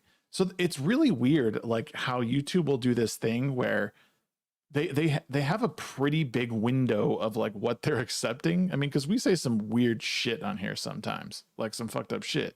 You do. What do you mean? But then there's like this. They start demonetizing people or copywriting people or whatever for like weird stuff and for like very little things. And maybe it's because they have a bigger following and they're being louder on certain other platforms or whatever. But dude, The one that tends to get hit the most is reused content. Like reused content is if you get hit for demonetization, if you get hit for demonetization for reused content, I would guarantee that you're probably going to be able to win the appeal. It's almost always wrong. It's usually automated for whatever reason. So that's why I kind of like the content I do because none of it's reused, right? But there's people that use like clips, videos, whatever. That's the one that gets hit the most. So luckily we don't really do that. I mean, we go and like play clips every now and then, but most of our just like the sheer amount of profanity and like the fucked up shit we say sometimes. I'm like, I don't know how this gets past like advertisers. Like they think, oh, this is totally fine. Like I don't know. Some advertisers don't actually give a shit. That whole advertiser, they're going to run off because of the controversy of what's going on the platform. All that has ever been is a fucking excuse for them to nuke people and demonetize people. That's all it's ever been. Because most advertisers, if you're getting 1 million views of video, an advertiser doesn't give a shit what you're saying. You're getting 1 million views on their ad. Right. Well, those ones who pulled the ads on PewDiePie, every single company that's done that, the person who was responsible for that is no longer working for those companies. That makes sense. Weird. Yeah, and now they're advertising again on YouTube. Can you imagine? You took how much money away from me? Get the fuck out of here. Yeah, but he said the N-word on a bridge. I'm like, I say it all the time. Say it again. We'll pay him to say it again. Get the fuck out of our office. Yeah, Do you monetize your streams? Who, me? Yeah. Yeah. Okay. I don't. I don't monetize my streams. I don't know. And that I'm so new to this, and I've done well, and we've done well, but like I just monetize everything because why the fuck Do you get not? green check marks? Green dollar signs? Half the time. After the review. Yeah, I got it none of the time, which is why like I just don't monetize the stream. It depends. Some streams, depending on who the people are. Like I've had yellow dollar signs before the streams even started, depending on who the guest is, or if like my title is like maybe a little. It's a title, yeah. Yeah. But I've had a lot of these streams and a lot of my interviews don't have any like revealing topics in them. So to me, it's obviously like who the person is. Unless they're Did you get that with Buck Angel? That's a good question. I don't remember. Maybe. Yeah, you go check that. Gave me limited. Because I mentioned him in the title, and that was the first time I noticed that a video got censored before it went live. Yeah. So, but if they review it, it almost always says, "Oh, this is suitable for all advertisers." Yeah. Which doesn't always matter at that point, because I don't get a lot of. It's only like the bigger people that I interview that gets like more views after the fact. But you know, If you want your 8 cents for a stream, you'll abide by their rules. I'll take the 8 cents, man. I'll take their money all day. I don't care how much it is. My videos don't really get demonetized like that. But ironically, the ones that you're guaranteed to get demonetized on, for me anyway, almost always involve women and the word like ugly or angry. Like if I say angry women melt down, demonetized. If I say ugly women are angry, demonetized. You know, like it's like immediate, you know, and I realize that if I take those words away, like angry, ugly, or whatever, and just put women, it almost always goes green. So YouTube has like an interesting protection against that. Because my videos a while ago from Stellar Blade, I put in the title that you know, angry women are mad at you know, standard beauty, whatever, something like that, and every single fucking one of them was yellow dollar signs.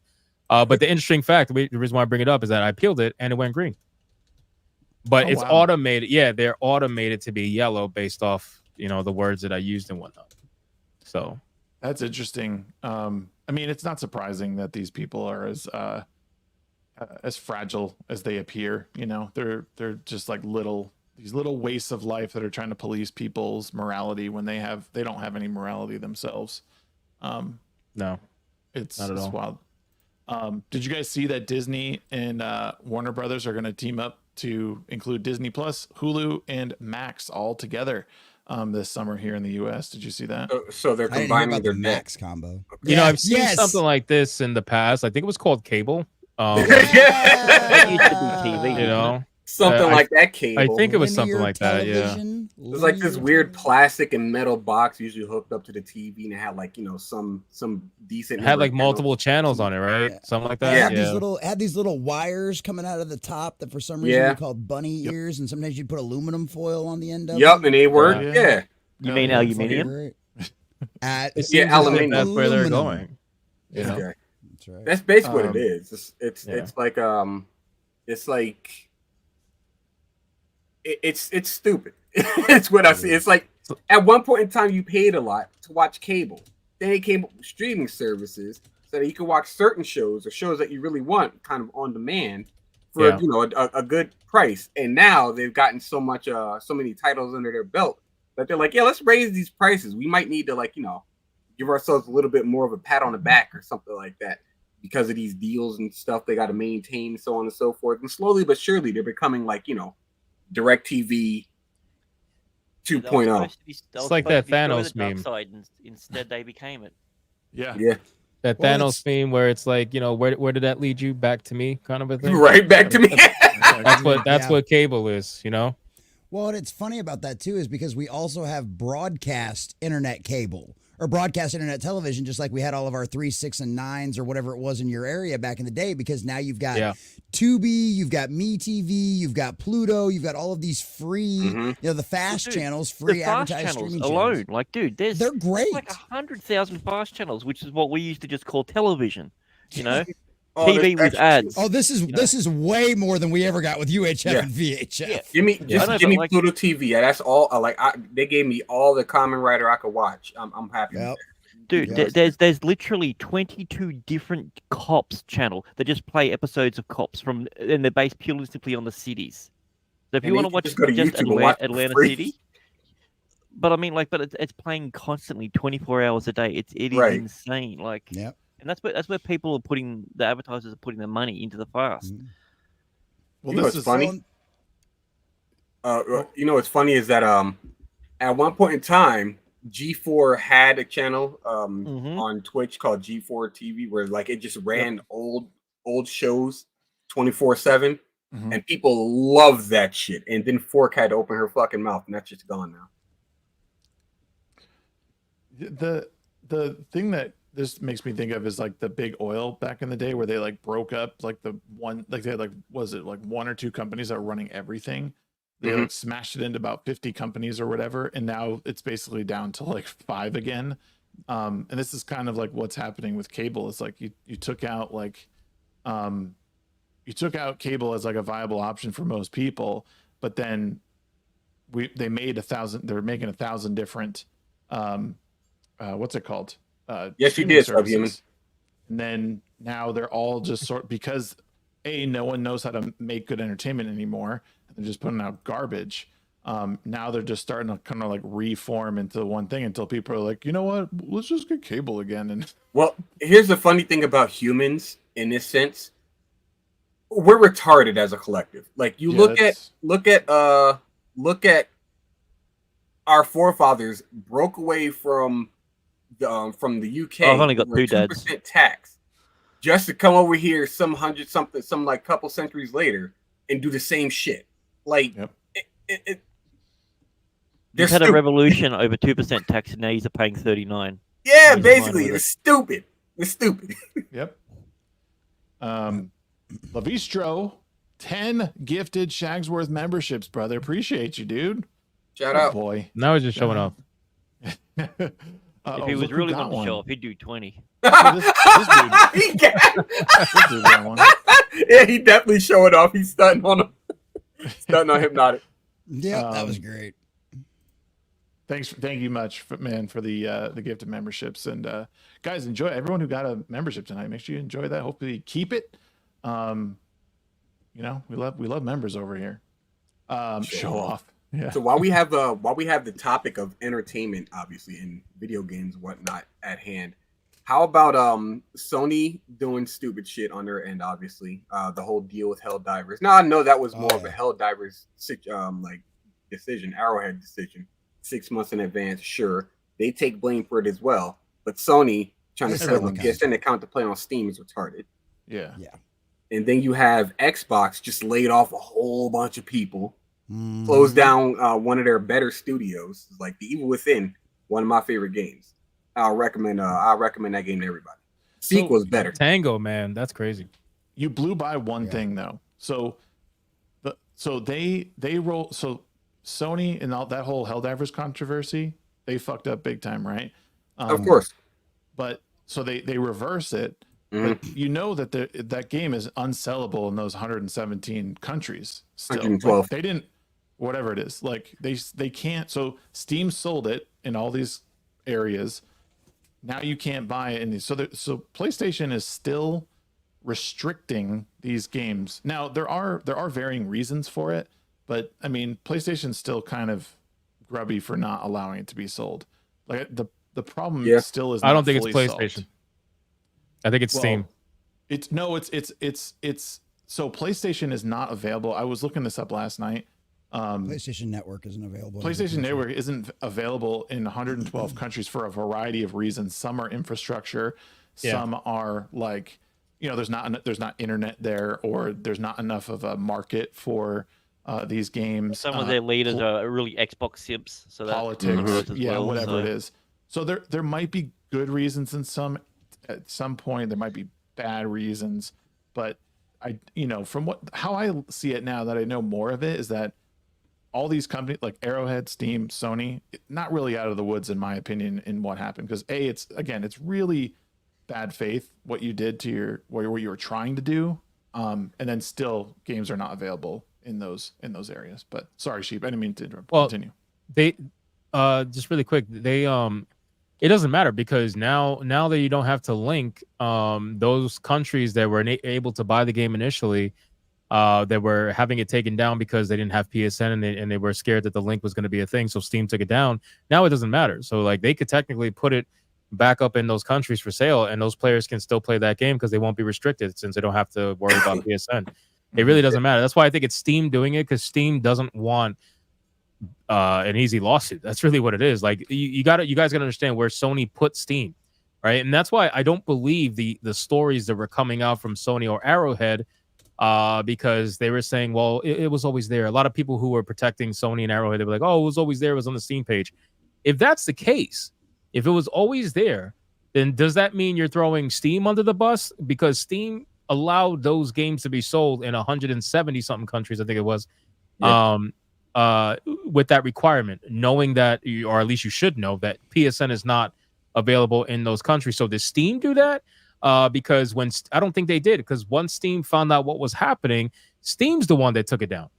Steam took down the games, not Sony, not Arrowhead. Steam took it down. So it looked like Steam figured out, oh, we actually were either lied to or we misunderstood it as well. We need to take this down. Otherwise, we're going to be in a heap of shit. And they took it down. And now they're not putting it back up because, well, I wouldn't trust Sony either. I mean, I'm sure they're going to try it at some point. And I said this last night, that Arrowhead, Steam, Sony are lucky if they don't get a class action lawsuit out of this. Dude, 100%. Fucked up from, like, especially if they're saying like, oh, you know, this isn't going to be whatever the tweet was from the CEO 6 months ago, that this was all going to happen, basically. Like, I mean, that's and you all admitted that openly. Yeah. Like, yeah. So they'll be lucky if they don't get something. And I'm sure someone somewhere is trying to do immense damage control, because like everyone's trying to, it's like the Spider-Man meme. Everyone's like pointing at each other at this point. Like it's really, really shitty. And it's unfortunate because Helldivers is a fantastic game. It is awesome, fun. It's like the first time I felt like I've been playing a couch co-op game in a very, very long time. And I don't even play it that much. Like when I do play it, I love it. It's so much fun. But dude, they almost totally shot their dick off.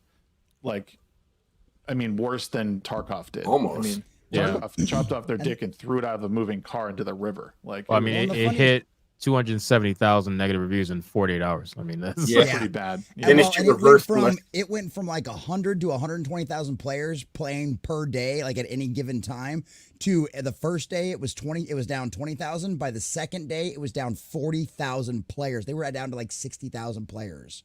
That's a day. I mean, 60,000 is still a lot, but to be down 40K is a lot. Yeah, that's insane. But hey, that shows you how much power the people actually have. And everyone out there that's listening to this and seeing this story needs to remember that. Because the players of Helldivers, the fans, the gamers out there, in 2 days brought Sony to its knees and got them to backpedal on a game. That shows you how much power we actually have. What's the power we always had, but now we're actually standing up and using it. And these companies are going to have to listen, because guess what? All those assholes out there screaming in their ear before, they don't buy anything. They don't buy their merch. They don't show up to their movies. They don't play their games. Hogwarts Legacy had a boycott against it from all of those woke psychopaths. It became the #1 selling game of the year last year. Okay, or what the year it came out. And it was never spoken about. Now. Yeah. Never once talked about in the award shows. There was a couple of articles. I found one article that was like, Hogwarts Legacy might be the very first game to beat Call of Duty and all these others in 10 years as the #1 selling game of the year, you know, and dethroned them from their seat. And it was like, yeah, it did.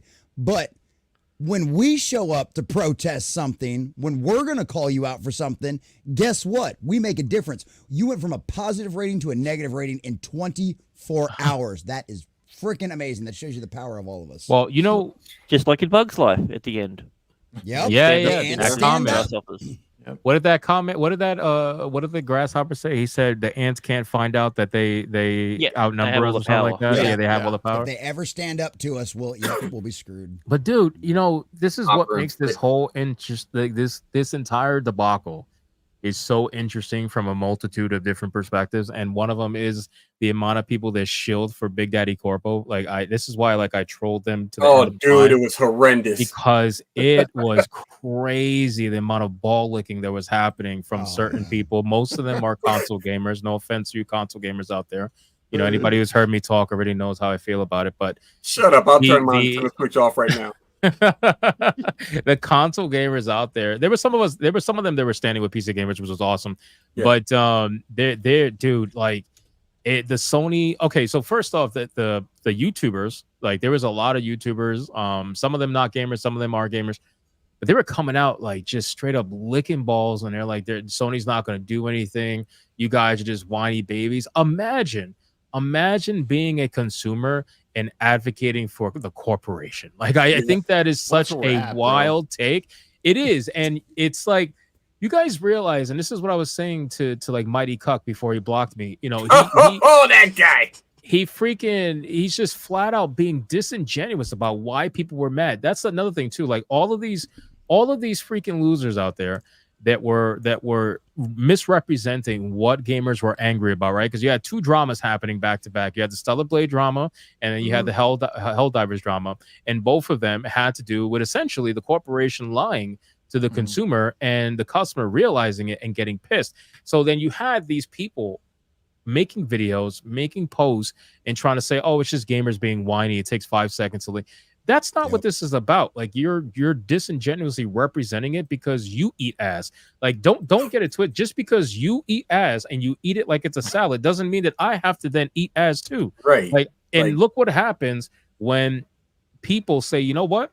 I'm not gonna deal with this shit." Like all it took, like Common Nerd said, took 2 days, bro. 2 days of people saying, "I'm not putting up with this shit.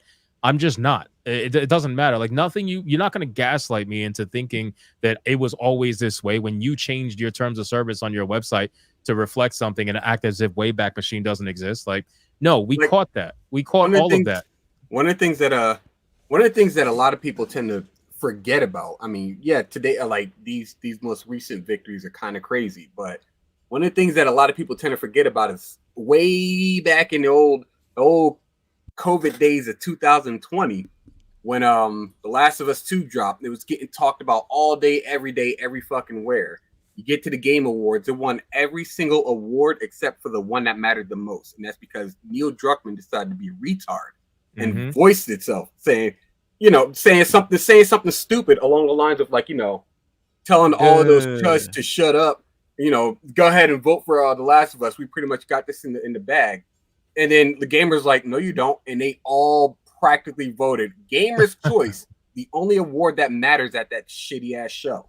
The Gamers' Choice, because the gamers are the ones playing the game, went right to Ghost of Tsushima. It was a ridiculous sweep, and I loved it. That's the one thing. That's one of the things that a lot of people tend to forget about. Like, you know, you can't just keep those victories in mind. Yep. Apparently, this is how Hypnotic feels about. Oh yeah, I sent that meme out to it. Yeah, that's what it is, man. That's what it is. Like you have people, and this is the worst part about all this, right? This is the worst part. So not only did you disingenuously represent the argument, not only did you shill for Big Daddy Corpo, but then when the gamers won, you got upset that the consumer won. What do you mean? That was one of the wildest things. Congratulations, gamers! You whined enough and got them to change it. Imagine that. It's like you're literally going, the customer who paid all the money and made this game studio rich. I hope your head complained and got their way. The horror. I know, it's wild, man. That took bootlicking to a whole nother level. I just could not. It's one thing if Sony's you bootlicked and then you admit you're wrong. Dude, Sony's cock was so far down their throat it was coming out their ass. Really?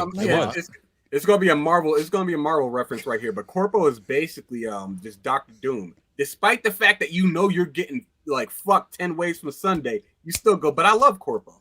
Yeah, I love Corpo. Corpo takes care of me. But that Stockholm hit so goddamn hard with these people. It's ridiculous. Stockholm, yeah, that's an extreme level of Stockholm.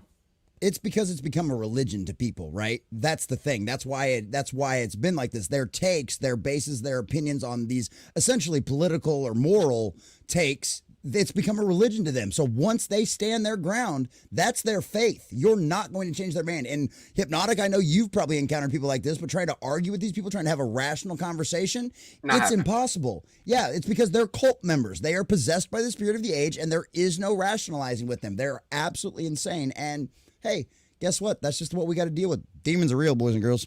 Well, we've been seeing, like, the big problem that I see with people, and I saw this clip from Jordan Peterson today about everyone likes to think of themselves as like Schindler, like saving the Jews and everything like that during World War II.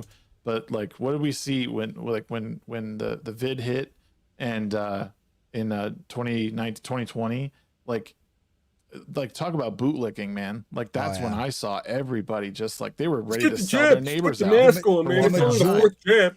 That just And now proved they're to all you- complaining about side effects. Right. Yeah. You know, so this is nothing new. Like people are pretty awful, and for some reason they like to paint themselves as like these moral saviors, and they're not. They're That's how like they- some well, of the that's- worst fucking people possible. That's what That's how they Peterson justify has their that actions. Yeah, exactly.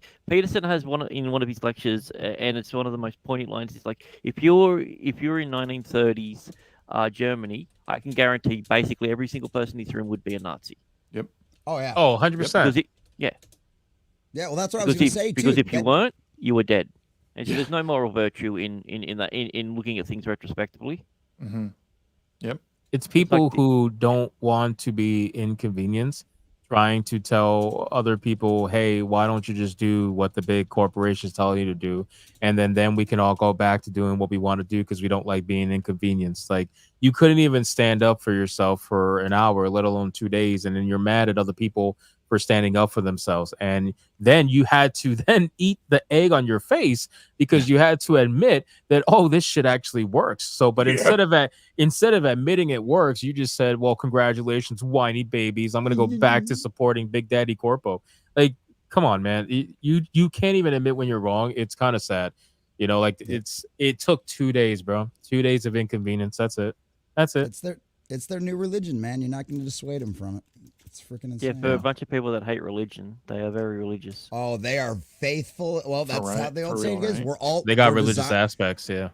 We're all designed to believe in something. Everybody's just got to find out what they're going to believe in, and we know what these people believe You in. can believe in what you want, or like me, you could find the right religion. I mean, easy. I didn't acknowledge before, but Lavistro came through with another 5 Shagsworth memberships. Thank you, brother. I appreciate Stop showing you, off, dude. Lavistro. Yeah, you don't need to do pulling it. out You his keep wiener showing and off, trying to buddy. show you. Actually, no, Oh. keep showing off. Support Shags, but I'll just roast you later. Don't worry about it. And Future Boy for $2 says Tom Brady roast best backlash against woke trash. Dude, I didn't see, I want to sit down and watch that roast because I usually love these roasts, but that whole thing was pretty funny. And then Tony Hinchcliffe just fucking murdered. Skip the Burton. I call it Burton Ernie, but Burton Tom section. It was for 2 quote unquote comedians. It was the least funny. Kim Kardashian was funnier than them. Really? Oh my! Yeah. Oh! Damn. How was a sentient doll? I'll be so honest. funny? There was maybe 1 or 2 bad ones. Ben Affleck come out. It was bad. Ben Affleck was just on his knees the whole time. Wasn't even doing jokes. He was Nothing just new. yelling at people. I hate. That's I weird. Oh, hate that these stupid people so Tom much. Brady roast. One of You don't get Chappelle's and Gervais's anymore. You need more of those around. well, there. Well, dude, they had a bunch of roast comedians that were there that they shot to that they never brought up. I couldn't. I didn't get it. Like the only one that was really there was Jeff Ross. Yeah. Who's a legend, by the way. Yeah. I mean, he only works once a year, so he's got to. There you go. There's like the Undertaker. There's like what's her name? Natasha Leggero, Pete Davidson, I hate Chris Pete Davidson. D'Elia. Like those guys are monsters on roast. Like those guys are fucking good. I think. I still hate Pete Davidson. Yeah, but there was children in that room, so D'Elia couldn't be there. Yeah. Damn. Got him. But Tony Hinchcliffe was like, I saw his little bit at the end. I think the one that was like floating around Twitter. Dude, Yep. I've never laughed so hard in my life. But Like, they cut out the part where he made fun of the black lesbian. damn.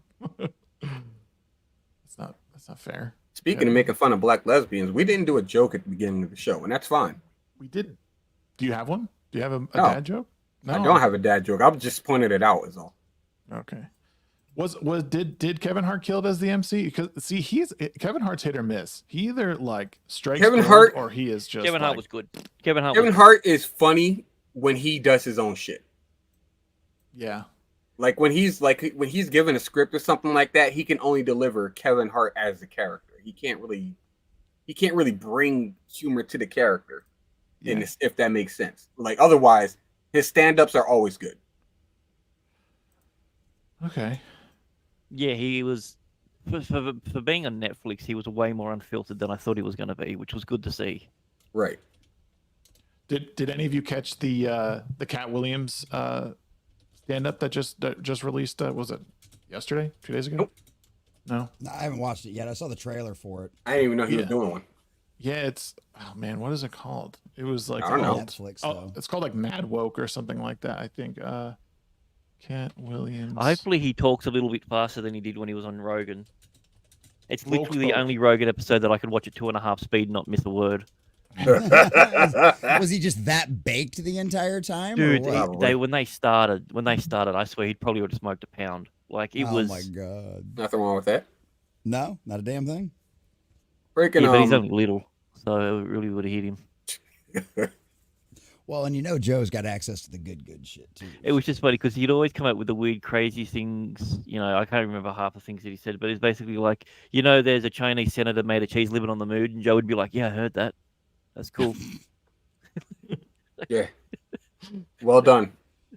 So it's basically just smoking sessions. That's all it is. Yeah. That's probably Joe, part of the reason that he went on there. All right, cool. Cat's voice Also- is too gay. Well, it always has been, but it's not gay enough to go to P. Diddy's house. All right, this guy. No, it's still Thank gay. God What for do you that. mean? It's mega gay. That MAGA game, I like it. All right. This get him out of here. He's gone off the rail. No, but freaking with Sony fucking up and Xbox fucking up, Nintendo, not to be undone, decides there's something really minor but also really stupid, where like they're now getting rid of like being able to post screenshots from your game on social media and stuff like that. They're getting rid of like that whole like integration part of it, like somewhere in the middle of the year. So I put out a quote tweet to it where I basically, obviously metaphors here. I said Sony steals land, Xbox evicts residents, Nintendo, not to be outdone, inconveniences the LARPers. And I think that basically encapsulates the big three right now. They're all stupid in their own capacities. Oh, for sure. I almost think that Nintendo just like They also announced a new console announcement by the end of the year. It's weird that they announce their announcements. Oh yeah, that is weird. Yeah, they do that shit. That's so fucking wild because they'll let you know, hey guys, we're going to talk about it next show. Here's a presentation of us talking about it. Well, I think Nintendo, like Apple and like X or Twix, like they want their own proprietary things. Like they don't they want you to go to their thing and use just whatever. Like they might have something that might do that, but you have to like use. There's not going to be a third party. Maybe it's a first party thing. I don't know how they would do that. Maybe you could do that between friends. I don't know. But like it seems like they're trying to. They fuck up in that aspect because, especially with their video games, because the only way you're playing their games is on their console, and there are plenty of people who don't want to spend another $300 just to play like Tears of the Kingdom, which is just Breath of the Wild Part 2. Or Breath of the Wild, but creative mode rather. But there are people out there that are just like, I'm not about to buy a whole new damn console just to play one game. Just put it on PC and call it what it is. You'll still make your money off of you'll make more money opening that shit up to PC at the bare minimum than you would keeping it specifically on Nintendo. Yeah. I think it might be a whole IP thing. They want to. I don't know. They're not even really preserving their older games anyway. They're just like re-releasing whatever they choose to, and the games that gamers actually want don't see the light of day until somebody decides to emulate it, and then that person gets sued. Yet it doesn't hurt them. It's still the number one selling console. Yeah. It doesn't hurt them, so they're not going to change. It's and the sad fact of the matter is they could sell more if they just opened that shit up to PC. But hey, that Nintendo's gonna Nintendo, right? What do you think keeps Nintendo going as strong as it is with because I feel like they're games. I mean, you think, but is it are the games that good, or are they still, because there's a lot of trash on Yes. the Switch. Nintendo is the place that you go with your friends to have a fun time. Basically. There's no such thing as a Nintendo gamer. There's not a serious Nintendo gamer. You play it to enjoy yourself, essentially. Basically. And that's what I think when the Wii came out, that's what it excelled in, because it was just known as the console you go to have fun on. Wii Sports and Smash Brothers is like two of the highest grossing games on the Wii.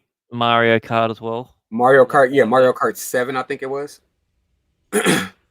Or Mario Kart Wii, one of those. Nonetheless, I always wanted to be good at Smash Brothers. Like, I just get my ass kicked every time. We used to play, couch co-op, and I would just get wrecked every time. Before I knew it, I was 140%, and then woo. See what you do, right? What you do is you pick one character and you get your ass kicked left, right, front, and center all day, every day, and then you just get good with that one character. Then, for some fucking reason, every other character becomes easy.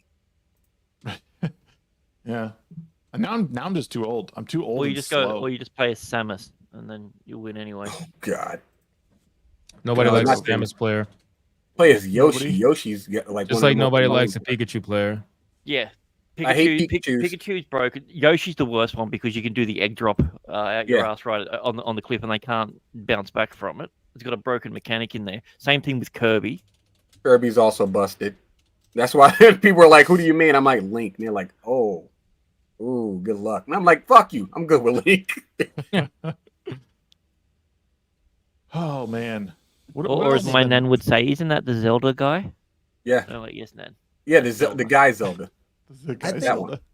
I think Nintendo, I think one of the reasons why they've stayed successful for so long is the majority of the time, outside of a few misses, they generally put out a solid system. It's not overly flashy, doesn't cost you as much as a lot of the others. And their games, they've got, you're right, there's a lot of crap out there, but also they're solid IPs. Like, they knock them out of the park pretty much like every time. Yeah. Metroid Dread was some fire. See, and that's what I'm saying. And then, like, honestly, and like, I know there's criticisms of Breath of the Wild and, and Tears of the Kingdom and stuff like that, but honestly, those games still knocked it out of the park. I mean, what was the last bad Zelda game? What was the last bad Mario game? Right. Okay. How many years has that Mario been now? 2? Yeah, Skyward Sword was like 2012, I think, something like that. Yeah. And so, and then before that, what was the last bad one before that? Was there one? Could you even make an argument for one? I guess Zelda 2. Could. Yeah. Okay. So what are we talking about? The Nintendo? Like 86? Yeah, the Nintendo days. So I think that's really they take the time that they need to with their champion IPs. Yeah, they make a bunch of party games that are stupid and simple and easy, but they make their priorities franchises, the ones, those IPs that they have a death grip on and they will not let anybody touch. They do the right thing. They take their time, they spend years developing it, and they make sure it's a good quality product before it goes out to everybody. I mean, you don't generally need a patch update. Well, I guess you actually I did need a Tears of the Wild patch update on the first day. Tears of the Wild, Breath of the Kingdom. Tears of the Wild? Yeah, Well, I mean, it doesn't, Breath of the Kingdom. it doesn't hurt. They also trash. got like $750 million from a movie as well, so that kind of helps there. This is my third stream today. Okay, like, be gentle. No, maybe not. So just to kind of put it into perspective for a lot of people, Breath of the Wild is probably the only Nintendo game that has ever gotten Game of the Year. Wow, that's crazy to think about. And that was on the Switch's release year too. They're just like, that shit dropped, and everybody's like, this right here is definitely the move. Yeah, and I think to go back to what you were saying about the IPs that that Nintendo has, like they're real money makers. Mario, Pokemon, Zelda, Smash Brothers. Those like they're Mario hanging Kart. on to those. They're hanging on to that, and like they have. There's nothing new to make. Mario Wonder was pretty good, but it's still sort of just coasting on what's been great. I think Odyssey is probably the best Mario game that's come out in the past. But that's how they decade. stay alive, though, Shags. Like, I know, but, yeah. Nintendo is people not want. trying to expand. Like, Nintendo knows its place, and Nintendo knows that it's cornered its own portion of the market. That honestly, nobody's really going to pierce it. They can survive on that corner of the market, and yeah, they might expand a little bit here and there. Maybe hosting a third-party title on their console, and it'll be the worst version of whatever of that game is. But they can still do it. They did it with Hogwarts Legacy and whatnot. But Took a year and a half. Nintendo, MK11 ran like ass on the Switch, bro. Did you see the graphic glitches, bro? Like Oh, you had so their good. eyeballs popping out. It was just weird. Anyway, That was horrendous. but the point I'm trying to Melina make, looked awesome. the point, yeah, the point it I'm, was only like a third of the actual game, and it still ran like ass. I couldn't believe they Yo. made her look creepier, but they somehow made Melina look creepier, and it's because she was so pixelated. But anyway, Nintendo is that company is going to keep giving you what you want, right? So long as people keep paying for it, they're going to keep delivering, and they know that no matter how much PlayStation would try to mimic the success of Nintendo with everything they might come up with, right? They did it with the Move Sticks or whatever, and they tried to the Joy-Cons. Now they're doing with the portable and all that stuff. Like, no matter what, it doesn't matter. Like, you could try to mimic the success of Nintendo, but you'll never have that particular success because you don't have the IPs that make it successful. You know, like Zelda, Pokemon, Mario. This shit that's been selling for 40 years. Like or 30 years, whatever. Like, they know that's what people want, and people will keep going back to Nintendo to buy that. Mario Party, Super Smash Brothers. Like, it also has that I don't know if I want to say community aspect, but like, it has those titles. Then they know that it's like the party games, right? They know people are going to get together, play them, have a good time. Like, they know they got that market, man. There's no reason for them to do shit that PlayStation and Xbox is doing. PlayStation and Xbox are doing what they're doing because they can't be Nintendo. That's how this whole thing started in the first place, right? They know they can't be Nintendo, so they got to be something different. And yeah, they are more, I don't know if I want to call them more mainstream because Nintendo sells a lot of consoles, right? But they're more talked about, I would say. Nintendo is just as popular, but it's sort of in the shadows where everybody just kind of knows what Nintendo is. And oh, the next Switch is out. Great. Can't wait to play the next Mario game. You know, nobody's going to Switch and is like, yeah, I can't wait to play Hogwarts Legacy at the worst version possible. Nobody's saying that. But how many Pokemon games were there that were basically identical until they decided to do a change? Yeah. Change it. Like, that's what people wanted.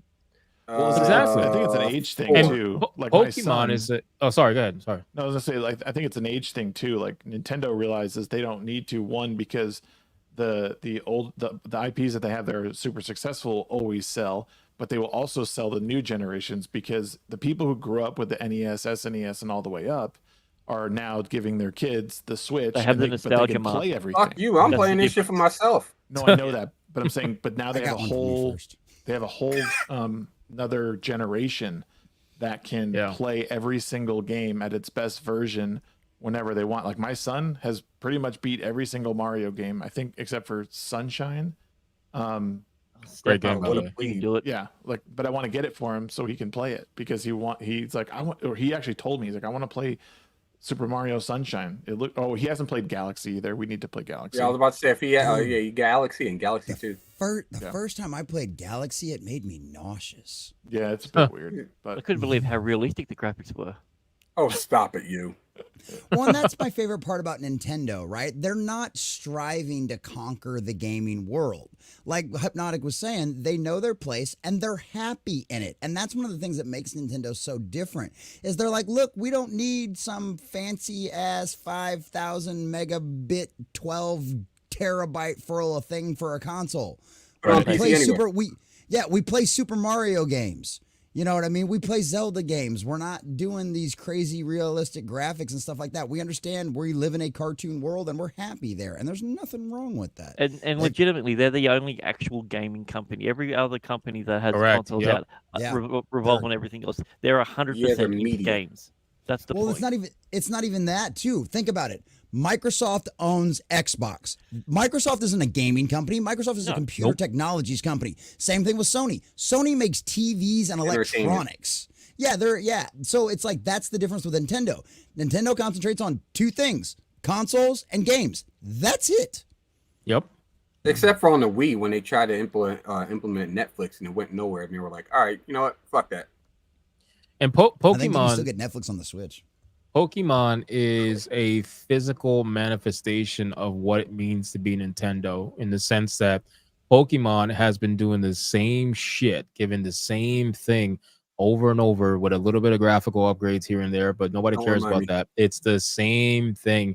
It's the same formula. Let's do another 151 Pokemon. Let's do the same 3 legendary setup. Let's just keep doing the same thing over and over and over again, and people eat it up, man. And it doesn't matter. Like I view it like this, right? So Nintendo basically they came in, they nuked a certain area of the market, right? And they put up a force field, and every 5 years or so, they just keep reinforcing that same force field that nobody's going to penetrate because they have that section. That's their section. That's their market. And you got to imagine Nintendo.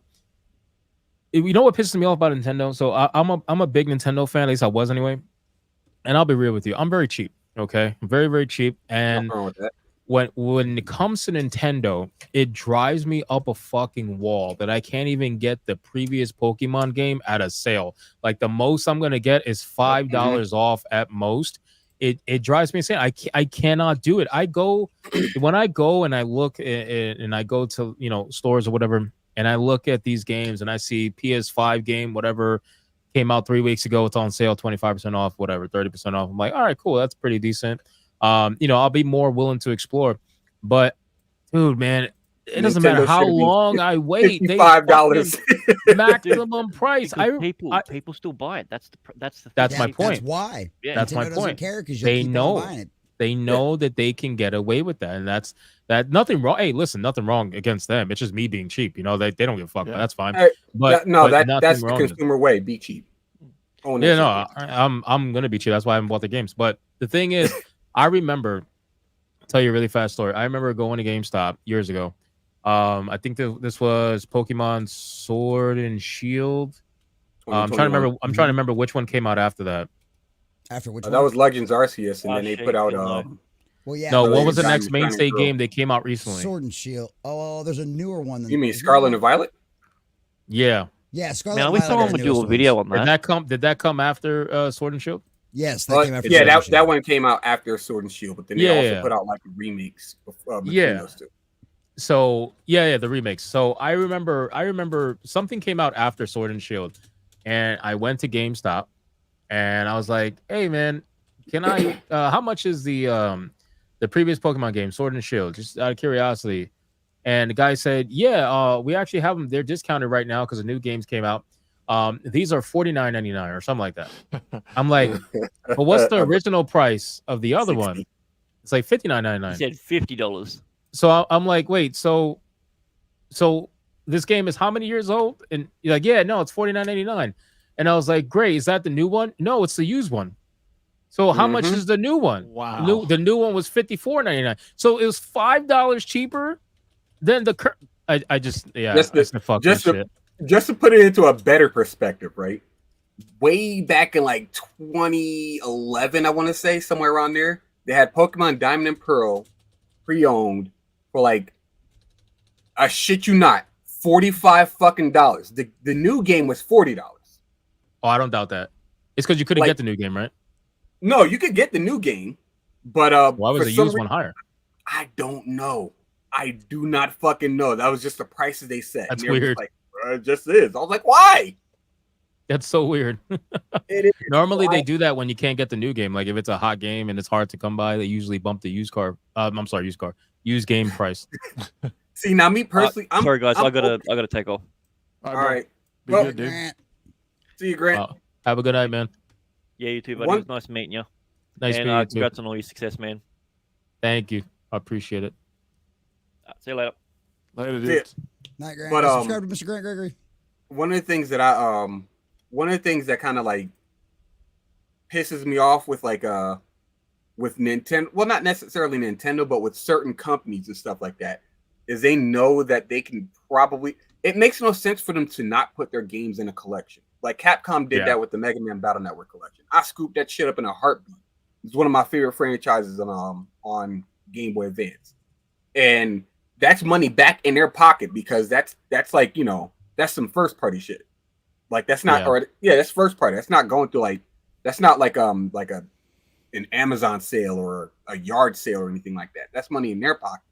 Meanwhile, Game Freak is like, all right, all those games that you really like, we're not going to help you out with those. We're going to give you Scarlet and Violet. It's going to have a lot of graphical errors. It's going to have a lot of processing issues and stuff like that. The online infrastructure is going to be shit. Also, it's going to run like it's live all the time, even when you're offline. So that means everything is happening in real time. So those raids you do offline, yeah, timer's still gonna be counting down because fuck you. It's fine. You won't be able to play the older games though. It's like, why don't you just give me the games that were good? Like, that's what I'm gonna stop before I go on another fucking Pokemon rant. You done got me started, Hypnotic. Yeah, man. The online Yeah, the it's online Pokemon. play for like the new Pokemon's is ass. Like, it's not good because that's something I feel would be like really like in the modern day, like right now, like that seems like it'd be really fun to get in there. I wouldn't know. I can't afford it. They're head to head. They're co-op stuff. That shit that runs relatively fine. But when you're doing raids, that's the co-op stuff. Like on Sword and Shield, they had it down to a science. It's like everybody selects their attacks. You have like 45 seconds to select your attack, and then all the attacks happen in one like battle sequence, as opposed to everything running on a timer. And now the game has to process, oh, you're attacking, and you, and you, and you. And then like the enemy has to attack. And it's like, it's doing all that stuff while counting down a timer, which means you're waiting like 14, 15 seconds just for like your shit to, just for your attack to happen. So you could queue up another attack. And by that time, like the fucking enemy's already won. He's still got too much health. It's stupid. Yeah. Well, I mean, yes, I guess I mean, Xbox, PlayStation has that, and PC has online play dialed in. Nintendo's not known for its online multiplayer. Nintendo struggles. Yeah, I wouldn't go. I wouldn't go to Nintendo for a multiplayer experience. I feel like if you're going to Nintendo, it's for a very specific experience. It's kind of like the same people who focus on retro gaming. You're going to that for a very particular experience. Like, you're not going to go for the generalized experience playing Nintendo. If you are, then either that's all you can afford, which is fine, nothing wrong with that, or you just maybe you're retarded. I have no idea. It's just you don't want to go. Gamers. You don't want to go. Mario Kart Mondays, baby. But see, there's nothing wrong with that. You know what I mean? Because that's a party game. Party game, party stream. That's fine. Yeah, but the competitive shit is where you need to get that clean that shit up. You don't go for that experience. I think the only game on Switch that you go for a multiplayer experience is probably Smash. That's it. That's the only one that I could think of that you genuinely do. I mean, Mario Kart maybe, but I mean, like on a grand scale, it's probably going to be Smash. That's basically it. They're not running Mario Kart tournaments at Evo. Somebody says Splatoon 3, maybe. I mean, I can't afford it. Splatoon is so goddamn dead.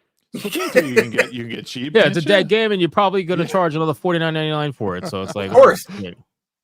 Oh, you know that game that dropped like a decade and a half ago that nobody's playing anymore? Full price. It's pre-owned. I don't care. Yep, it's so true. My it's funny. The only games that my son likes are like Mario ones, and those are definitely the most expensive. He's into Mario Maker right now. That's what he likes. Super Mario Maker 2. I like that game. But yeah, no, the games, every time I go in like the used section, like I'll go at GameStop. He likes to go down there, so I'll go there and we'll look at them. I'm like, dude, these games are so expensive. Like you don't have enough money to buy this, because he goes in there with like a 20 or something like that. You can't get anything for that here. They're not gonna. It's true, man. Game. But you have to think of it from this way too. The reason why it's so expensive is because Nintendo knows their market, and they know that not only will people pay for it for modern gaming, right? But people will pay for it just because they have a massive collector community in Nintendo. And a lot of people are going to go for every single Switch game, because they know, like, eventually, after a few years, those games are going to be worth more money. And some people just want to complete their collections, but realistically, like, they know it's going to be worth money. Look at how much money they're worth now for some of the older Nintendo games. Not even that old. Even the Wii games. Some of the Wii games are insanely expensive. Wii Sports, one of the game that came with the console is one of the most expensive games on the market. Yeah, it's ridiculous. Like, how the fuck did that happen? And it just, it's insane, man. So that's what they do, and they know that. So again, it's all about knowing your market, right? And I feel like for Nintendo, I think they focus more on making money from the games more than the other consoles do. Correct. Because the other consoles license out the games more. They have third party titles like crazy. You know what I mean? I think that when Nintendo, it's more about the inner club of Nintendo games. Like, they know they're going to maximize profits from their games that they make themselves. So they're going to push it out there and keep it at full price, and people pay for it. So that's the gist of it. The sad fact of the matter that really, and it still pisses me off to this day, is their only competition screwed themselves out of like competition in Sega. Sega. Yeah, Sega has Sonic, yep. Streets of Rage, Altered Beast, Virtua Cop, what is it, Jet Set Radio? So many IPs under Rage, yeah. Fantasy Star, Bayonetta's under them, Vanquish. They could have had all of that under whatever consoles would have came after Dreamcast, but they somehow fucked themselves up. Well, Sega could have been the Xbox to Nintendo. You know what I mean? Like Sony and Xbox. They could have been. It could have been those two fighting it out because Sega would not have fought most likely Sony and Xbox. Just like Sony and Xbox don't fight Nintendo right now. So I think those two definitely could have had something, but Sega bowed out real quick. Well, and I think it didn't help too that the Dreamcast was kind of ahead of its time. I mean, I had a buddy of mine who had one in high school in like 04 and was playing online with it. So it's like that thing was way ahead of the curve on everybody. And it was just, I think the technology was just too fast, too soon, and people just didn't understand it or get with it. And also, I don't think they didn't have a lot of great games, I don't think, on the Dreamcast either. That probably didn't help anything. Not at first. I mean, they definitely. And by the time they did, it was you too gotta late. have right, because if you're gonna launch a console, you got to have a good game to launch it with. You know, that's why Nintendo always launches the new consoles with like a Zelda game. Not anymore. You look at Xbox when they gave us Halo like 4 years after the console. Look at PlayStation 5. PlayStation 5 that had nothing for like how many years? Until eventually finally, I think only up till recently. I think the only reason they're actually getting away with it now is because they're making games specifically for PS5 as opposed to trying to that's the only reason. Yeah, the beginning of PS5 was porting to like PS4 games to as next gen games. I think Ghost of Tsushima was like its real first like that, and God of War were like their big, and PS4 was PS4, Ghost of Tsushima, God of War, the first God of War. They got ported the first over. God of War was on PS4. The first God of War was on PS3. The first the next new one. Yeah, you're talking about the new ones. Yeah. Okay, well that's what I said.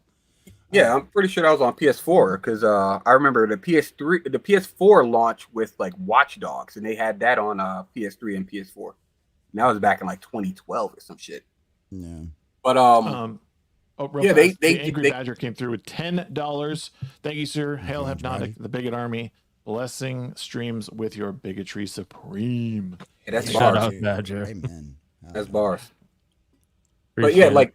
like Sony didn't have an actual solid PS5 IP until like the most recent games, and that's only because they stopped making the games for PS4.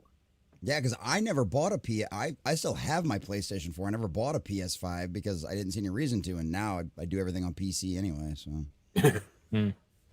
my lady has a PS5, so I'm good. Shout out to Alec Baldwin's finger. God bless that man. I love you. PC has always been my go-to if I can get away with it. Yeah. Like it's always if there's a game that comes out on consoles and PC, I'm just gonna buy the PC version. It's just how I am. Demon Souls was their like launch title, like their big launch title, which is just a remake. Oh, it's just a remake. Yeah, I don't count remakes. It's a remake of their previous launch title. Right. Ghost of Tsushima's director's cut was a PS5 exclusive, but that's just additional. I don't count remakes. Yeah, it's a fucking expansion. Yeah, God of War Ragnarok was a PS5 exclusive. There you go. Gran Turismo 7. Gran Turismo don't count. Horizon Forbidden West was a PS5 exclusive. That's fine. So they made her ugly. They actually did a box combo with that one too, if I remember correctly. Yeah, Amarada has the box combo. Yeah. Oh no, she doesn't have the box combo. She just got the collector's edition. Never mind. Oh, okay. But those are the newer. Like some of these are just. I mean, yeah. Yeah, there's like Returnal, a lot of the games. Returnal was a PS5 exclusive, which is if Space you're into Karen? roguelikes, it's so good. Space Karen. I don't know if she's a Karen, but yes, she is a space woman. Yes. People deemed it Yes. Space Karen. There was I hate this generation of gaming because most of the games exist on Nintendo, and that's not. I don't hate Nintendo because of it. I just hate that there's so much BS, especially from AAA. Like AAA's now putting out shovelware. Like, what the hell is going on?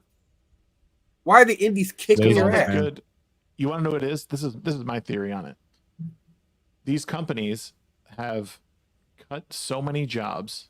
A lot of these AAA companies have cut so many jobs because they're failing as developers and making good games, that all the people who are worth their weight are on independent studios making good independent games that people are playing, or they're in development right now. There's so many good independent games right now. Like there's good AAA games that come out, but Shout out for to every Power. like good AAA, there's a dozen there's like a dozen indie games that are solid, and they're being made by 1, 2, 3, 4 people. Like those are the people we gotta support, man. Just like indie creators on these platforms.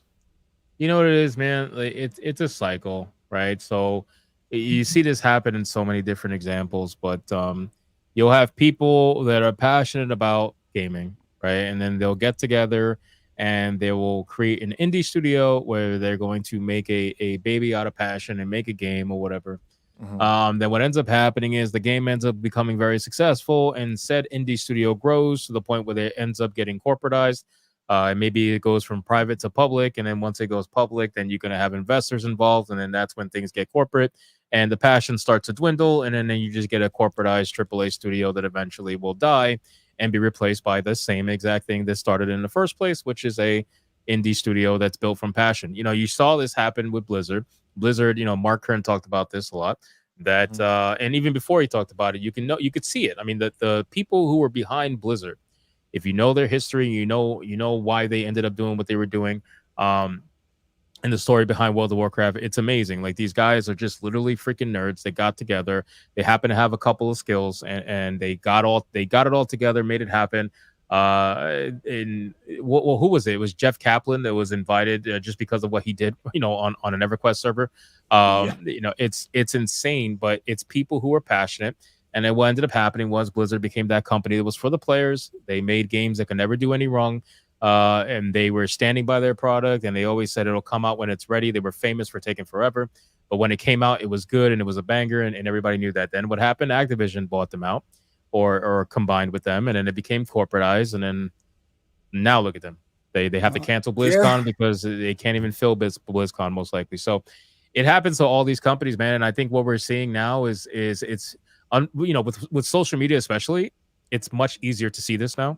I think that, you know, the rise and fall of companies was something that's happened since the dawn of time, but, you know, you're seeing it now. You know, people are talking about it more. YouTubers are more active now. They're more of the former journalism these days, and you're seeing things that have been happening since the beginning. But now it seems like it's happening more, but it's not, man. These game companies, they start from passion, they become corporatized, they die off, and it's a cycle. You know, and that's what we're seeing. Well, we see the same thing happening in the comic book industry too now, because we've got all kinds of stuff like that. And then there was another one of the game studios too that did that. There was a new one that just set up in London that's a bunch of old 3 like industry heads that were like, yeah, we're going to concentrate on, you know, games that we're really passionate about, but we're also only going to hire like industry, and we're either going to hire up and coming talent or industry veterans. And it's like then you see the same thing in the independent comics sphere.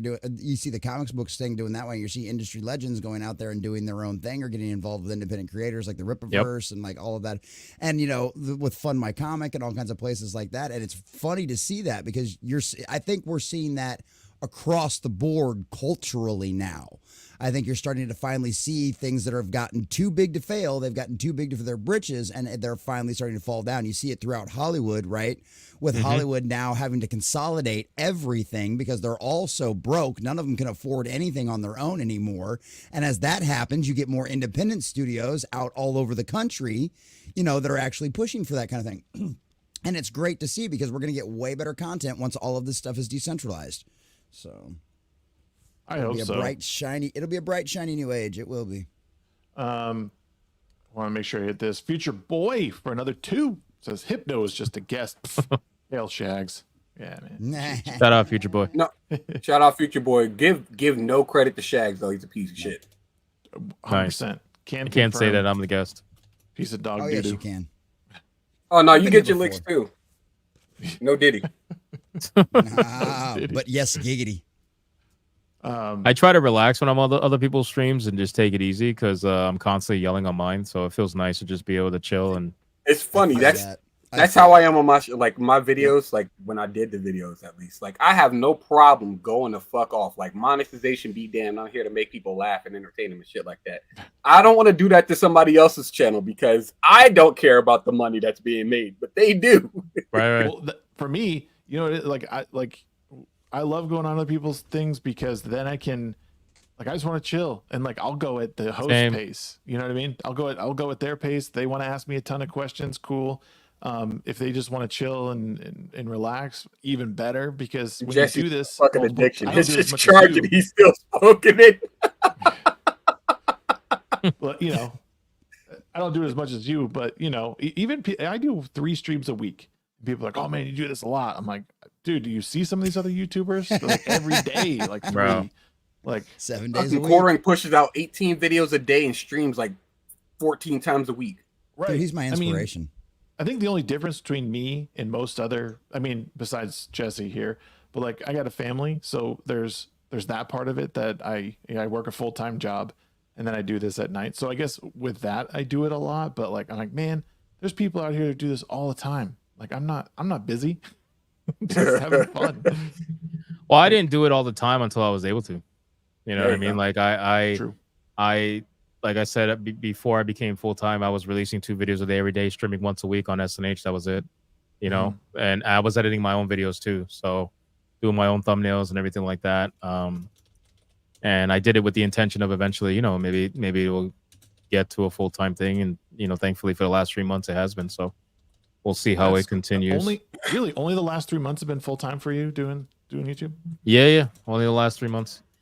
You'll notice it because that's when I started doing 3 videos a day, and that's when I started streaming every day. True.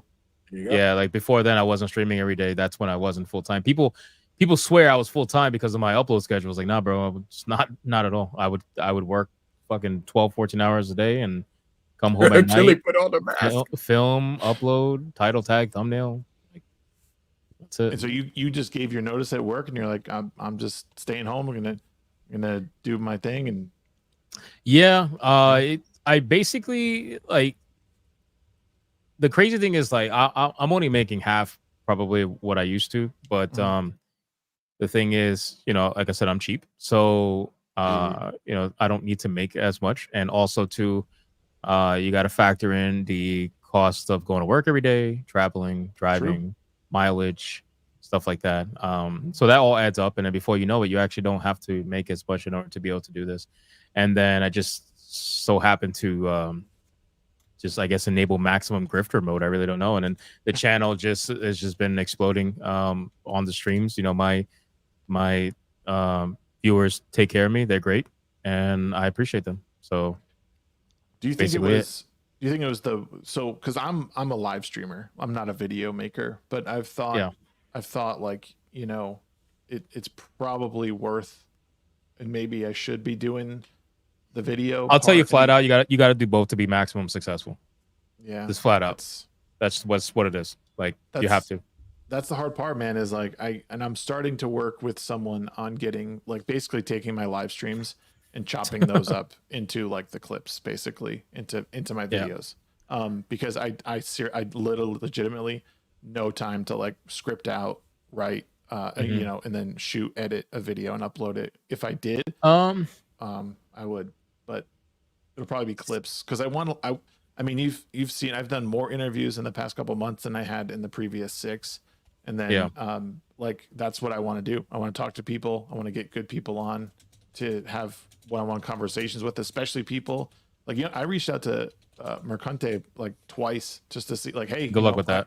Yeah, no, I mean, I never even got a response. I've reached out to other people in similar fashion saying like, hey, like, I have nothing to do with this. Like, I would love to talk to you in a very unbiased approach, like kind of get your story, like maybe show people who you are as a human, not as like a internet personality. And they more than likely nothing. They more than likely will not respond, even if you're on their side.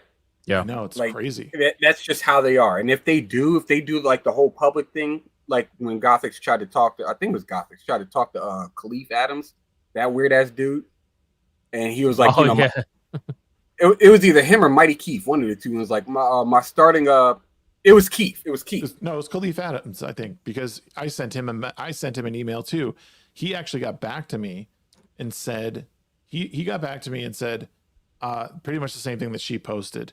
I'll send you my rate card and my people will reach out to you next week with my schedule. He never reached back out and never sent me his rate card, which, but it was Mighty Queef. My bad. I meant to call him that. Mighty Queef is what like he was talking with Gothic. He and Gothics are back and forth, and she said, you know, we get on the show and we could rap about this. And he said my starting price or my rate or something like that is like 1,000 per hour or something like that, 15, or 10,000, 15,000. Yeah. And everybody's like, bro, we ain't even take your ass seriously. Shut up. Yeah. Shut your ass up. If you need to make money in order to talk about your points, that's just kind of ridiculous, you know. That's what I call grifting. Yeah. And it goes to show the disingenuous nature of it all, right? Because you got people like Alyssa Mercante who'll be the first one to say, well, if I ever took it upon myself to have a conversation with these chuds, you just know they wouldn't last very long. Well, I mean, listen, you got a lot of chuds asking you to have a conversation. Right. You keep saying no to all of them. So, I mean, after a certain point, you kind of have to admit you don't want to have it, you know, and they don't want to have it. They don't want their worldview challenged. They don't want anybody to question any of their ideology. It's either just accept or move on. And that's what they're used to. They're surrounded. Think about this. They're surrounded by people who they work with all the time, who all think the same exact way. They speak the same way. They act the same way. There is no diversity of thought anywhere in Kotaku. So why would you think that this person in their free time outside of paid hours would want to go into some place that's going to think differently from them? They get paid to all think the same, so they're not going to do it for free. They're not going to want to go somewhere for free and get their worldview challenged, no matter how much they want to say they will on streams that, by the way, all think the same. Like when you have Alyssa Mercante going on Khalif Adams stream, you got it going on Blurred stream, right? You got what other? You got it going on that roid raging muscle big daddy. I don't know what his name is. John Jack J whatever.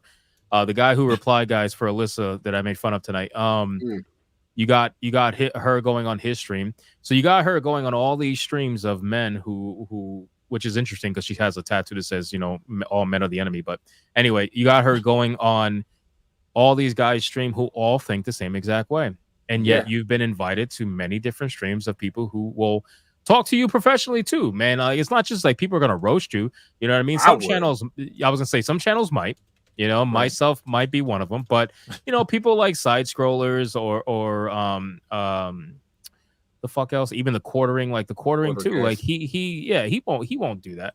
You know what I mean? Quartering is the kind of guy who he goes hard in videos, but in live streams, he's kind of like a puppy. He's going to kind of. Quartering did a fucking interview with Dark Side Phil of all people, and he let DSP tell all of the story wrong. Yeah. But that's my thing. It's a very comfortable setting. Like if you're someone, you know, who thinks ideologically different, then that's probably the place you would want to start off going.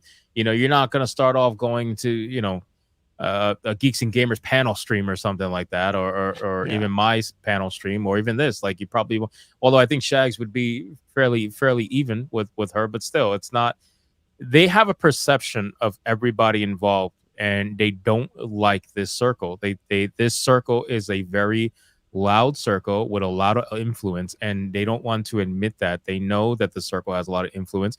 I mean, for God's sakes, you got fucking Gary going on Fox News of all places. Like this is serious shit. You know what I mean? It's the equivalent of someone from that particular side of the aisle going on CNN, you know, and they're more likely to go on CNN with 10,000 subs and not needing that many subs to go on, because let's be real, as long as you speak the right narrative, you're accepted.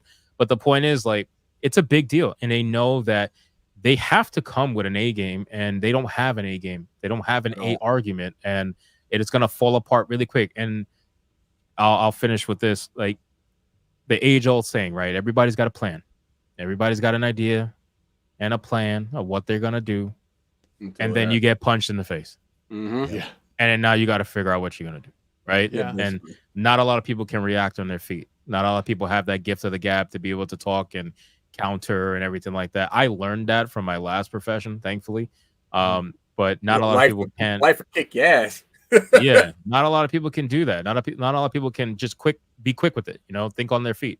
Well, the people who I think really believe what they say and who have a real moral framework and values, I think can. But I think a lot of these people who like me especially want to like reach across the aisle and talk to them about what's going on. The reason they can't is because even if I asked a question that sort of challenged that worldview, they don't really believe it. So they think, oh my God, why is he saying this? I don't know what to say, because you don't even believe what you're saying on the internet. So it's like they approach everything in defensive mode is what it is. Yeah. It's like, the even like the slightest breeze of criticism turns you into their enemy. Yep. It's all assumptions. That's what it is. I mean, to be fair, like we kind of do it too. Like we see multicolored hair, nose ring, tattoos, Palestine flag in the bio, pronouns in the bio, and we think automatic psychopath. Are we right most of the time? Yes. Yeah. But like every once in a blue moon, you might be shocked that maybe some of them can actually think for themselves. They just happen to think like a psychopath. That's all.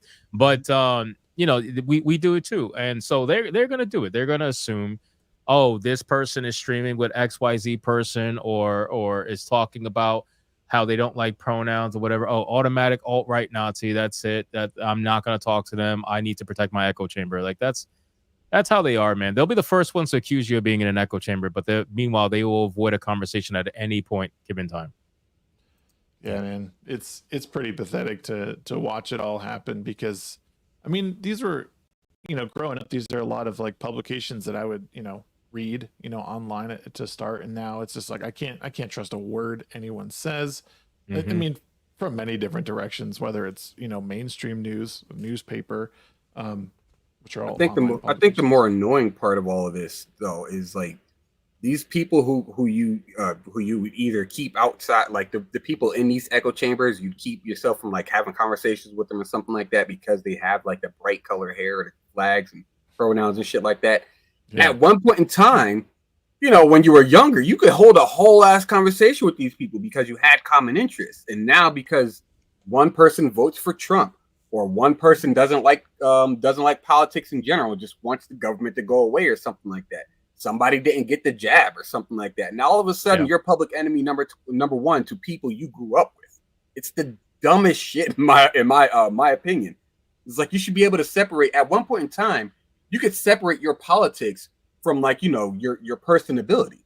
Like you used to be able to have, if that's a word at least, you could have these conversations with people. You just talk about sports or something like that, like the Jeopardy episode from last night, and how this moron couldn't figure out the question or something like that. And now you can't, because the moment you have a disagreement, you're put on a fucking list. It's stupid. Wait, recall? Did they recall one of the? One of the folks? Can't remember about a recall, but I know AstraZeneca is getting a lawsuit slapped against them for their side effects. They're very, very minor, very, very, very minor, but possible side effect of death. That's something that's definitely prevalent. The U.S. healthcare system is one of the most despicable things I've ever come across, as far as like what it is allowed to do, like essentially trick people into taking medication that is likely more harmful than what they even like have. Like it's young as hell. Let's not put that on the the American medical industry, because that all falls on the FDA. That falls on the government. Our medical industry in the United States is responsible for some of the most advanced and actually the most advancements in medical science worldwide. Like there is bar no country that comes even close to holding a candle to us. But it's the government. 40 nowadays. I didn't hear what? I said that's why we can make it to 40 nowadays. Yeah, exactly. But it's back in the day, we were considered old. right. But that's the thing, is the FDA are the ones that do that, and we've seen how corrupt the FDA has been over the last few years with all of the kind of crazy statements that have been put out, a lot of the votes that they have made on certain products. Like it's been absolutely insane. Like I remember watching a thing on John Stossel like probably 15, 20 years ago about why the FDA should be disbanded and why it shouldn't exist. And like, I was like, that all makes sense to me. And then now, after I saw what happened the last few years, I'm like, we should have done that 10 years ago because he saw what was coming. Yep. Yeah. And like, I mean, the FDA is a pretty wild industry because, I mean, I've been following a couple of independent like health people like on Instagram, and they'll talk about like, you know, just like if you're, it's just different ways to eat, like eat high protein, eat this, eat that, like go outside, go for a walk every day. Like, and if your doctor is telling you otherwise, like don't listen to them. Like these are people, like these people want you sick. Your doctor's there for a fucking paycheck. They're a death merchant. They want a permanent patient. That being said, I have a doctor's appointment in the morning. Yay! So excited. No, the fuck, I'm not. It's just a checkup. It's the shit that pisses me off. I'm fine. Watch me go in there and find out I got like a low, like red cell count or some shit like that. We're gonna get. What have you been eating? Food, apparently. Wasn't the FDA created to make sure food was labeled correctly, like difference between canned fruit, salad, and fruit cocktail? Yeah. The problem is now it's a whole different entity. That's why a lot of it can be disbanded. Like it's just a lot like the Department of Education. The Department of Education is a massive waste of taxpayer dollars.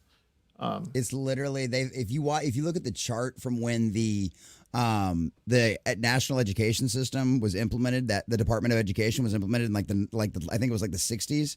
If you look at how much money they've spent since it was implemented versus what effect it has actually had as far as like raising test scores and stuff like that. Oh, kids are dumb as fuck now. Oh yeah, it's like 2% versus the amount of money they've spent is like, you know, hundreds and hundreds of billions of dollars they've spent. You know, and it's like, so much fucking money went into making kids stupid and piss dude, me if off. that's not an excuse to just like close the building, fire everyone, burn it all down, and salt the earth and put out a memorial as to why we don't do this, I don't know what else is. Real quick, shout out to the chat for being awesome for all the super chat or the super chats and membership gifts tonight, but also 51 likes on the stream, which is really great for us. So thank you so much, guys, for that. I'm clapping. You can't see it though. I can't say like I think the weird part about the FDA stuff and all that is like they're trying to make food cheaper and like easier to access, but in the meantime they are making it way more unhealthy for you to eat. Like all the ingredients in there to make it, like there was a thing about how parents were saying like, oh, we used to eat McDonald's all the time. Like it's okay for kids to eat McDonald's. Like we used to eat it. We're fine. But the lady was saying it used to be like vegetable oil, beef tallow, and that was it. And then fries. Like that was the ingredients. Yeah. Now it's like 100 ingredients to make it taste like that. So like all this shit that's in your food is not good for you. So like people just need to like eat more wholesome. Like eat whole foods. Don't eat all this fucking processed garbage. It's cost and time. Feel better. Well, that's the other part of it is like there is they are more expensive a lot of times. You know, it also depends on where you are, and it sucks, man. I mean, it's all cost and time. Like it's something where corporations have realized that they can up production if they use certain chemicals. They can get more out of whatever, and like if you could create 20 chicken nuggets artificially versus 5 naturally, then they're going to go for the 20, obviously. And as long as it's within some sort of regulation where, you know, this is not technically proven to give you cancer, but, you know, 40, 50 years down the line, you might get something. You know, it won't kill you right. It won't kill you right now, but, you know, it's just a slow, longer you know, that's basically it. So they skate that rule because, you know, a lot of these chemicals, they don't necessarily give you diseases, cancer or whatever, but eventually you get enough of it that causes enough inflammation in your body starts to create that sort of trigger effect, and you might end up with something here or there. You know, a lot of and you know what's interesting? I guess you could call the standards of a lot of vital metrics have changed over the years. Especially when it comes to like high blood pressure and what's considered hypotension and everything like that. You know, a couple years ago, 120 was considered the number to stage 1 hypertension.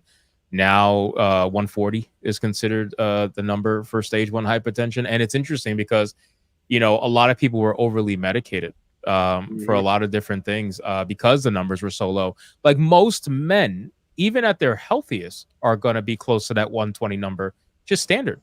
Like if you're maybe a muscular guy that has a lot, you weigh a lot, but it's a lot of muscle, you'd be surprised. Like your blood pressure is high. Certain races of people, blacks and Hispanics especially, have high blood pressure just fucking naturally coming out of the womb.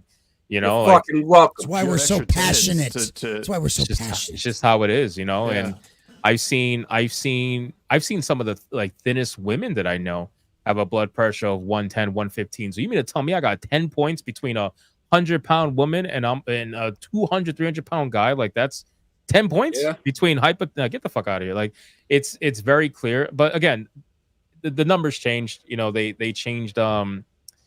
What did they change to? It was hypertension and something else. I forgot. But the point is, like, it's interesting how the foods have gotten worse. The overall health has gotten worse, and yet the bar for what's considered normal has risen. So it's kind of interesting how that works out. Well, my theory is that the government is not going to be happy until we're all those fucking people from Wall-E sitting in our little lawn chairs that hover, and we just have this fucking Slurpee for every meal, and we're just reliant on machines to like bring us everywhere. We can't move, and if we do try to, it's like insanely hard. Like, I mean, that's essentially where we're going, because they keep shifting the goalpost on what's healthy, what you can have, what you should have.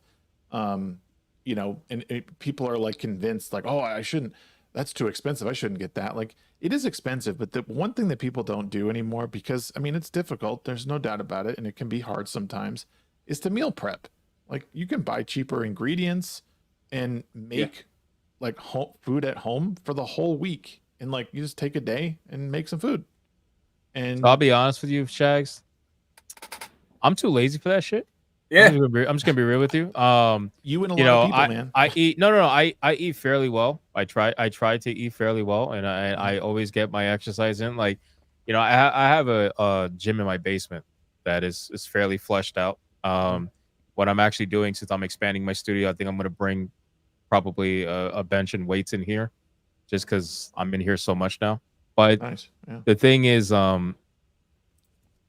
meal prepping for me, not only am I super lazy with that, to be honest with you, I just don't fucking like the way it tastes heated up. Like, I'm so picky with that shit. Like, when I don't know how people can eat rice that's like 7 days old, bro. Like people who or 5 days old, like they put it in the fridge and they heat it up, and it's like, I just can't I need fresh rice. Maybe that's the Puerto Rican in me. I need fresh rice. Sure. I can't I get it. That's I get it.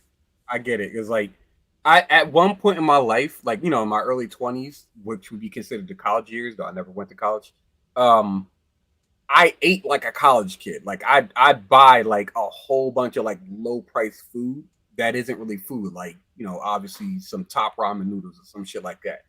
I've built up some kind of like of an immune system or like a digestive system that can withstand a lot of that shit. And then I don't know if she's still listening right now, but Amarada fucked me up and gave me some actual good food. Now I kind of don't like that shit anymore. Nice. I don't really eat like I bought a pack of like some of the better noodles, and I've only eaten like one of them, and that was like a week and a half ago. Usually I'd have finished that shit. Dude, I had like homemade pasta and my life was ruined.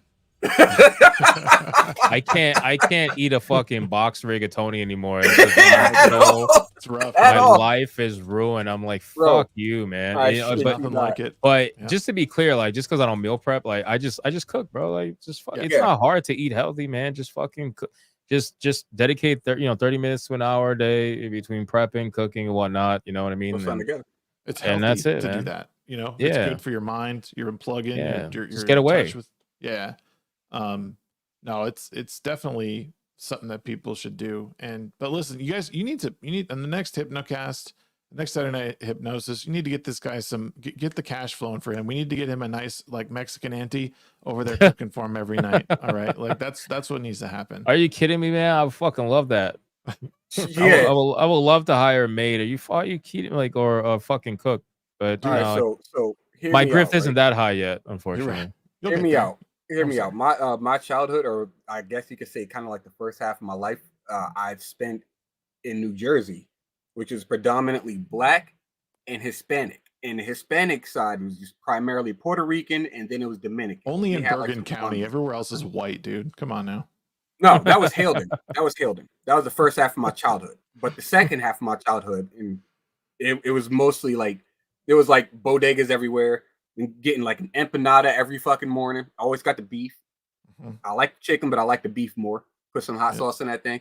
But like when I tell you, Puerto Rican people know how to hook some shit up, man. Yep. Look, man. I'm telling you, you gotta hit up one of those actual like bodegas, or even not even a bodega. You gotta go to a Puerto Rican restaurant, ran and like operated by Puerto Rican people. Beautiful. The only shit. problem is Puerto Rican women. You look at them and they get pregnant. That's the issue. Yeah. Well, they're very fertile. Yeah, that's what I mean. Like you got to be careful around them bitches. And you got to be careful because every single one of them has a gene in their body. I don't know if you're actually aware of this. I found this out in my early 20s. So yeah, all of them have a gene in their body called the abuela gene. And then what ends up happening is that it's suppressed for, usually most of their life. And then, but it just happens like that. Like they'll go to sleep hot and they'll wake up abuela like overnight. I don't know why that's that case, but it just happens. So you got to remember, like every woman's different. Some of them, they get it in their late 30s. Some of them, they'll stay hot to the late 40s and maybe even early 50s. But then it's going to happen, man, out of nowhere. The aprons, she's going to wake up with an apron on and it's just gray hair. That's Japanese women. Like from they like hit the wall at like 60 and it's like, all at as once. soon as they hit like when they hit their maturity, like they stay attractive well into like their like late 40s. Around the early 50s, it's like an overnight thing. They go from like super attractive to like Baba Yaga. Oh, it's wild. Yeah, they cut their hair short and they all look the exact same. See, what J-Lo did was she paid to get that gene suppressed. Like that's what it is. That's how she's able to cheat for so long. Yeah. But you can't fight nature, man. That's just I guarantee you. Wait till you see J-Lo when she's like 60. It's gonna be like a totally different human being. Yep. Well, I just want to say real quick too. I don't object to what Shagsworth's first statement about Puerto Rican. I am totally okay with that kind of thing about Puerto Rican women. I am totally okay with that. Oh, the crazy part? No. The first, you just look at him. You just look at him and get pregnant. Oh, look at him and they just become pregnant. There was ironically enough, me and my brothers, because I got 5 brothers. But like we lived next door to a Puerto Rican family. It was all girls. So, we hey Jay, what's going on? What's up, Jay? Shout out to Drunk Review. We were just talking about that too. You see what I'm saying? It's a thing. It's been a thing since I was at like 300 subs, and it's still a thing now. I don't. Good to know that Jay's Puerto Rican, but Jay is Puerto Rican, yes. But like, it's funny because those same girls that we grew up next to, like now they all have like at least 3 kids. Of course, man. Yeah. And this is like not even a full, like, let me see. The last time I had a conversation with one of them was like back in like 2014 or something like that, about a decade or so ago. So that's kind of crazy. Bro, if you fuck around with Puerto Rican women, you better get used to dodging bullets, bro. Because it's you are Neo up in that vagina trying desperately not to get her pregnant. Like it's good luck with that. You're gonna be. Imagine if she's got brothers. Like you watch out for the brothers too. They'll fucking fuck the brothers. They ain't doing anything. They're too busy banging fucking the other Puerto Rican girls. They don't give a fuck. They only care if you do something wild, like if you hit her, if you cheat on her, and they know about it or whatever. Yeah, but they don't give a fuck, man. And if you just get on their level, play video games with them, they're your best friends now. They don't care. Basically. Although there was the one that stole my Yu-Gi-Oh cards, and it swore up and down. He was like, "See, that's violence." That's violence. But motherfucker said, "No, I mark my cards the same way." I was like, "Dude, what are you talking about? I'm the only one that does that shit in this whole school." That's definitely violence for sure. But yeah, man, you got to watch that Bola Gene. That shit is strong. It will hit you before you know it. You'll go to sleep next to a hottie, and then you're gonna wake up one day and be like, "Wow, what the fuck is going on?" The abuela You know, dream. next thing you know, you got fucking you got a what is cookbook that for you. called? You got wallpaper on your walls in the kitchen. Oh, You know, dude, you no. you got Not the tapestries. fucking you got Santa Maria somewhere No, in the you got like fucking 50. You got 50 candles of Santa Maria somewhere. yeah, you got candles everywhere. You got the tablecloths that have flowers on it and shit. She For said, some reason, you're tripping You over got the chocolates old left and right. wooden chairs. Yep, it's Oh, crazy. It's crazy, man. But hey, one thing though, that abuela gene does come with a benefit. You will be well fed. You'll be you'll be well taken care of. I mean, it's a trade-off. Yep. You ain't gonna be slanging and banging, but you're gonna be well taken care of for sure. And for some reason, the music's always good. The music will change for sure. Yep. Yeah. It'll go from what is it, WAP to like I don't know, some fucking like salsa, like some can, you know what I mean? Like yeah, basically. you'll have some shit like that. Yep. Like I'm trying to remember the name. Sonia's mad in the chat because she knows it's and true. She knows how Abuela Gene is ticking. Yeah. It's not only that though. Even after that, you're still getting it. Like that never stops on them either. Like yeah, no, you're still getting it. Oh yeah, sure. like they It just goes to like they once won't a leave week you alone. instead Right. of It's not you know getting it. J-Lo getting it. Like you can't brag about it anymore. No. You know. Oh, I don't No, know. yeah. I mean, it depends. Like if she hits the wall at like 50, 60, I mean, you're not really all that much hot stuff at that point anymore either, Bubba. I don't think So Ben it's Affleck, like- I don't think Ben Affleck's bragging though. yeah, I think men don't want to admit to themselves that when they hit 50 plus, they you know you're not exactly slanging and banging yourself. You know what I mean? Like Right. you're Look at RFK Jr. though. That guy's a fucking monster. He's He's a jacked. monster. Yeah. I mean, you can still be jacked. You could have and said stuff, Graham but- I Nolan. mean, if you can afford fucking like what is it, testosterone Yeah, replacement? Yep, massive amounts of testosterone. Like the replacement. You need to keep that who's kind of body at that age. what's his name got it? Fucking Jeff Bezos. I thought you were about to say shit, liver did he cancer. really? Yeah, he does look like a meathead. Like that just wears. Oh, he a got suit all the jacked time. out of nowhere. Like where the fuck did Yeah, that? Like that's funny as he shit. grew up in reverse. Like he got older and jacked when younger. He was younger and nothing. It's Yeah, that's true. weird, Yeah. you know. But yeah, that's what it is, man. Puerto Rican It's women. gonna be fun seeing Primal King turn into like an empty ball sack though. That's the whatever his name was. I can't wait to Oh, see yeah, him the older. Liver or King. whatever. Yeah, Liver Yeah. King. Dude, I still get his ads on X when I'm scrolling through there every once in a while. At least I was a Bro! while back, and I just I don't laugh every time because there was a community note below the ad for the The ad. longest fucking time, dude. Listen, I have seen, like I'm sure you guys have seen, like I have seen extremely overweight people. I've seen drug addicts. I've seen all kinds of different people, right? If you want to know what it looks like to see a heart struggling, just look at Liver King. Yeah. Like his body, there's no fucking way. You could tell in his face and in the way his skin color is, and like that is the prime example of a heart struggling. I would say like the 400-pound fatty stands a better chance at survival than Liver King does at this point. I mean, the guy is literally falling apart. And don't get me wrong, his physique before was insane. But the point is, like, bro, at what cost? You know what I mean? It's kind of like wrestlers. Wrestlers die young, very young, early. And it's always at what cost? Is because, man, they put their bodies through hell. And internally, they're dying on the inside, too, just with the amount of roids a lot of them took. Nonstop fucking wrestlers get aggressive. screwed over. Like Yeah. as active as that establishment, that industry is, they get screwed over super hard because like their healthcare or whatever, their healthcare plans and shit like that, they don't actually take effect until they're like 65, and most of them die far before that. Yeah. It's wild, Yeah, man. It's crazy because like there's this like idea, this picture of health that I think we've been fed for a long time, that like it's this like ripped up, like, you know, just totally like no fat on the body. Like that's really hard to attain. Like people don't realize like that's extreme amounts of working out. It's extreme amounts of dieting. Like you're dehydrated a lot of times, like when you look like that. And people think that like it's not sustainable for the normal person to look like that. Like you're I hate to purposely tell you, but- dehydrated before shows, aren't you? Like when you're that ripped, like when you, I think the bodybuilders Oh, yeah, they they don't do the they don't bodybuilders, drink water, right? Yeah, Mr. H talked about that when he was getting ready for his bodybuilding competition, how hard it is on your body because they can dehydrate themselves. That's how you get those epic vein pops and all those shots, those competitions, because they're so dehydrated. You can't.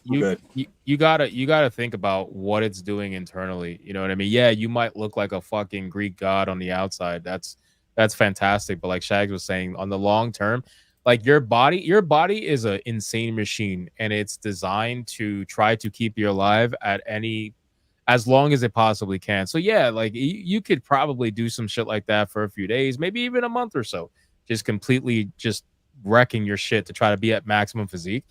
But you're not going to be able to do this for your entire life. You know what I mean? Eventually you're going to lose that muscle mass at some point. You know, you have to. Your body, it takes a lot for your heart to sustain that level of muscle. And then if you're throwing in dehydration on top of that too, now you're extra fucked. It's just too much, man. You could have a nice, don't get me wrong, you can have a nice physique, have it for the rest of your life, but you're not going to be fucking Arnold Schwarzenegger jacked. You know, it's just not possible. Look what happened to him. Yeah, and you need to, I mean, people just need, like, the realistic part of it is that, like, you want to be strong, you want to be fit, but you need to take care of yourself. You need, King Deplorable said it, like, your body needs fat, just not 150 pounds of extra fat. Yeah.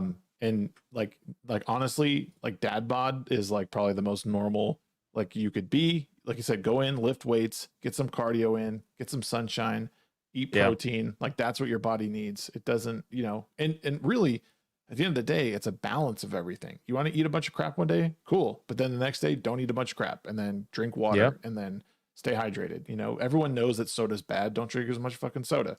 You know, it's just, we all know the answers. You're never going to be, like you said, that Greek god physique. Some of us will get there, but it's not a sustainable thing. It's not going to prolong your life. You're better off. No, it's going to shorten it. Yeah. Right. You're better off just eating well and looking like having a modest physique and like being able to run a mile without stopping. And that's not to discourage anybody from actually, like, you know, going that extra mile if they want to. Go that extra mile if you so choose to. You do what you want with your body. Exactly. However, there is a limit to, you know, how things function, right? Like there's a balance. There's some people that live, like fucking Stan Lee was not a bodybuilder. That nigga lived to like what, 95 or some shit. Yeah. Well, it's because he was always comfortable, right? I would imagine if he was super stressed, he had methods and abilities to de-stress himself. Obviously, he was very wealthy, so you know that's a plus. And it affords you certain manners of things that will de-stress you. But you know, it's amazing. Whenever I have these conversations with people, I always say, hydration is so overlooked by so many people. It's ridiculous. You know, like you would be surprised how many issues the average person can solve that they're experiencing in their life. Maybe you got headaches often. Maybe, I don't know, you're getting eczema rashes, maybe whatever. It doesn't matter. Like you would be fucking surprised how many issues can be solved by just drinking water. and drinking the right amount of water every day, which don't get me wrong, man, it could get nauseating. Like I force myself to drink that recommended amount every single day. I think it's 3.5 liters for men or something like that. But it is ridiculous just the difference between fully hydrated and I drink 1 glass of water a day kind of person. I might drink 3 sodas and 1 glass of water. That you're not hydrated. You know what I mean? Like a lot of people think that they're counteracting it too. A lot of people who drink think that way. They drink that, I'm drinking alcohol, but don't worry, I'm drinking water too. I'm totally hydrated. No, you're not. Stop. Like you're still fucked up. You know, same thing. Dehydrated in 10 hours. Same thing with soda to a lesser extent. Yeah, soda's hydrating to a very minimal effect, but doesn't mean you're going to drink 6 of them. 1 glass of water is more hydrating than 6 sodas. You know. There's a prime example. My mom was an army in the medic, or she was a medic in the army, and she was responsible for when they go out. Yeah, when they go out there and when they go out to the field, she was responsible for making sure everybody's health was good and all that kind of stuff. Well, they'd given all these guys these camel packs. These dumbasses filled them up with tea and Kool-Aid. And they were like, well, it's got water in it. And they wondered while they were all passing out in the field. They had to call the entire mission because so many of these dumbasses had done this, and they were all dehydrated and passing out in the damn field. It was. And It's even worse if you live somewhere that's super hot. Yeah, right. Like if you're playing the lack of hydration game and you live somewhere that's fucking hot, like 90 degrees, and you're stupid. Like you're really risking it. You're risking it hard. That's what it is. Because I'm telling you, man, I noticed like going outside and it because I live in cold and hot, so like going outside and it's fucking like 89 degrees. I feel like the world's burning. Like, holy shit! I gotta immediately go for water like quick. And it's true, man. Like hydration is such a big thing people overlook. Regulated, so you're not out there overheating and shit like that. I spent the year in the desert before. It was great. I spent every day in the desert, y'all. Not the desert you're talking about, but sounds fun. At any rate. Oh, also the other thing about camelbacks that a lot of these morons don't realize is the moment you put not any other liquid aside from water in that thing, you ruin it. You got to get another one because it's not made of the kind of material that handles more than just water. It's supposed to handle just water, so your shit's gonna mold quickly. It's gonna start to deteriorate quickly. Not all that other extra stuff. Yep. Well, we hit 3 hours. We did fucking awesome tonight, guys. Great episode. Great time. Hypnotic, thanks for joining us tonight, dude. It was great to finally get you on, and we enjoyed your company. Chat, you guys were epic tonight. Thank you for sharing your community with us and sending people over here. So many good people, so many awesome gifts and super chats. Thank you guys so much for those. It is like, as every person here will tell you, your donations are what keeps us going. I won't tell you that. I'll let you know it right now. I want to take this bitch off the fucking rails. It ain't my channel though. But yeah, let's go around the horn real quick. Let's tell everyone what we got coming up. Hypnotic, what do you got coming up? Let's talk about what do you have. I mean, typical stuff, man. Like I don't do anything special. Just stream every single day. 9 p.m. Eastern, Hypnocast. And then this Saturday Night Hypnosis, I'm gonna have Savvy on there. So that'll be fun. Cool people. to experience that. And that's basically it, man. Follow my channel if you want to see more of that.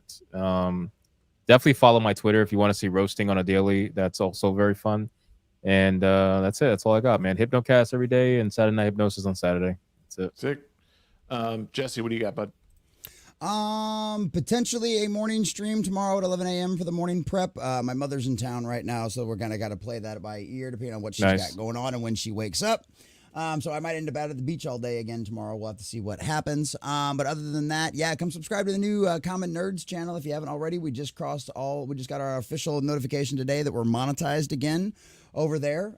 So we'll be doing a celebratory live stream for my birthday next week on May 16th on Thursday. So we're not gonna do like any like crazy like late night stream or anything like that. What we'll do is just, instead of doing the morning prep, we'll probably just start out doing a regular stream that day and just kind of go on and do whatever we've got and have special guests on throughout the entire time and maybe play some video games or whatever. But yeah, that should be a good time. So definitely come check out the new channel and then follow me on Rumble. That's the best place to find me. I live stream there 5 days a week, 11 a.m. Monday through Friday for the morning prep. Tomorrow, Friday night, I've got Comic Shop Talk. Saturday night's Vet Talking. Sunday night is the Bible study. We're going through 2 Samuel right now, talking about a lot of the different stories of David. And then Sunday nights, now this Sunday night, this probably won't happen because it's Mother's Day. But normally Sunday nights at 6 p.m. If any of you guys out there are Whovians, Mr. Grant Gregory, who was here earlier, and our dear sweet Serenity 2 Witches, aka Sunker Maidens, goes over there on Sunday nights and reviews When Who Was Good. So we're currently just started the 4th season of David Tennant's run. Well, it's the 4th season in general, but it's David's Tennant's run. It's actually the last season of his run. So we're currently working our way through that, and we're also watching some Torchwood along the way as well. So it's a really good time over there. We're having a blast with all that. We're introducing a lot of new people to the Whoverse, and it'll be great. But don't forget, next week, May 16th, the big thing. Obviously, everybody on the panel is obviously invited because it's just going to be a big guests and members stream and stuff like that, and come in and everybody can hang out and celebrate the fact that we're monetized again, boys and girls. That's twice now. Fuck you, Julian. Kiss my ass, Director X. Fuck that bitch. So yeah, we're back at it. So I appreciate you guys. Hypnotic. Oh, dude, you and I have been talking for a while, back and forth on every occasion, and on occasion, and I appreciate it, dude. Love to see how much you've grown and how well you're going, man. It's been fucking awesome. I appreciate that, man. Thank you. Future Boy over here in chat yelling at me. It's like, oh, you sound bored. No, I've been streaming for 5 hours, man. I also suck at selling myself. So like that's that. You know, I'm not as good as like some people like Alyssa Mercante, but still, like I can sell. I can sell. You know, to a point. To a point. But I appreciate it. Thank you, Common Nerd, man. That's awesome. Hey, anytime, brother. Anytime, man. All right, Sheep. What do you got, man? I am drawing a manga. It's called Fandemonium. You go to fandemonium.locals.com. You can read the prologue. I have been procrastinating, even though I said I shouldn't be, and I still do it because I'm stupid like that. But I'm still hammering out chapter 1, and I hope to have it done really soon. I'm going to keep saying that until it's done. I'm going to do the same thing with chapter 2. Aside from that, I'm selling Ripperverse and Ripperverse accessories. We'll be at Denver, Fan Expo Denver in July. It's going to be July 4th, the Independence Day weekend. And aside from that, I will also be on Amarada streams. I'll be in the I think we're doing D&D this weekend. Nice. So 3.5. If y'all want to go ahead and listen to us basically figure out what the hell we're doing in D&D, go ahead and do that. Go to Horror Amarata channel on YouTube. Also, go to her other channel, The Abysmal Critic, where she's doing videos daily. And I've cut into her time being here. I'm sure she'll forgive me for it. Nonetheless, I think that's all my time. Go follow me on Twitter, where I shit talk all the time. And I don't thank anybody for getting me to 2,000 followers, so I appreciate it nonetheless. We did have this one little video from one of the memers. Oh, god damn it, no. Who does this shit? That was McCracken. Of course it would be Release McCracken. Release the McCracken, of course. Release the McCracken. But yeah, so and for me, guys, you guys know we're doing interviews. We've done a lot recently. I took a little break a week from tomorrow. I got a really good one. I'm not going to reveal who it is quite yet. We'll talk about it next week. But it's Chrissy Mayer. Yeah, I wish. No, it's someone a little bit more contentious than that. But rest assured, it's Melanie Mack. I wish, man. I wouldn't tell you even if you guessed. Let's put it that way. It's his wife. We got a really great. No, but I think my mom's going to come on and do an episode. But yeah, a week from Thursday, a brand new Ready Set Shag is going to be coming out. And then it's DSP. Now, guys. But yeah, thank you, Hypnotic. Thank you, Common Nerd. Thank you, No Green Rocks. Thank you, Sheep. Thank you, Mr. Grant Gregory. Thank you, everybody who was here tonight. Thank you for all of the amazing gifts and the super chats. It's been so much fun as usual. Wednesday nights are awesome. I gotta head to bed now. We'll have Shagcast that's going to be happening next week. I took a break this week to play some video games, but Shagcast is returning next Tuesday, and Midweek Hump on Wednesday, and then a great interview on Thursday. Make sure you guys are subscribed to the channels. Make sure you guys are subscribed to the Midweek Hump channel.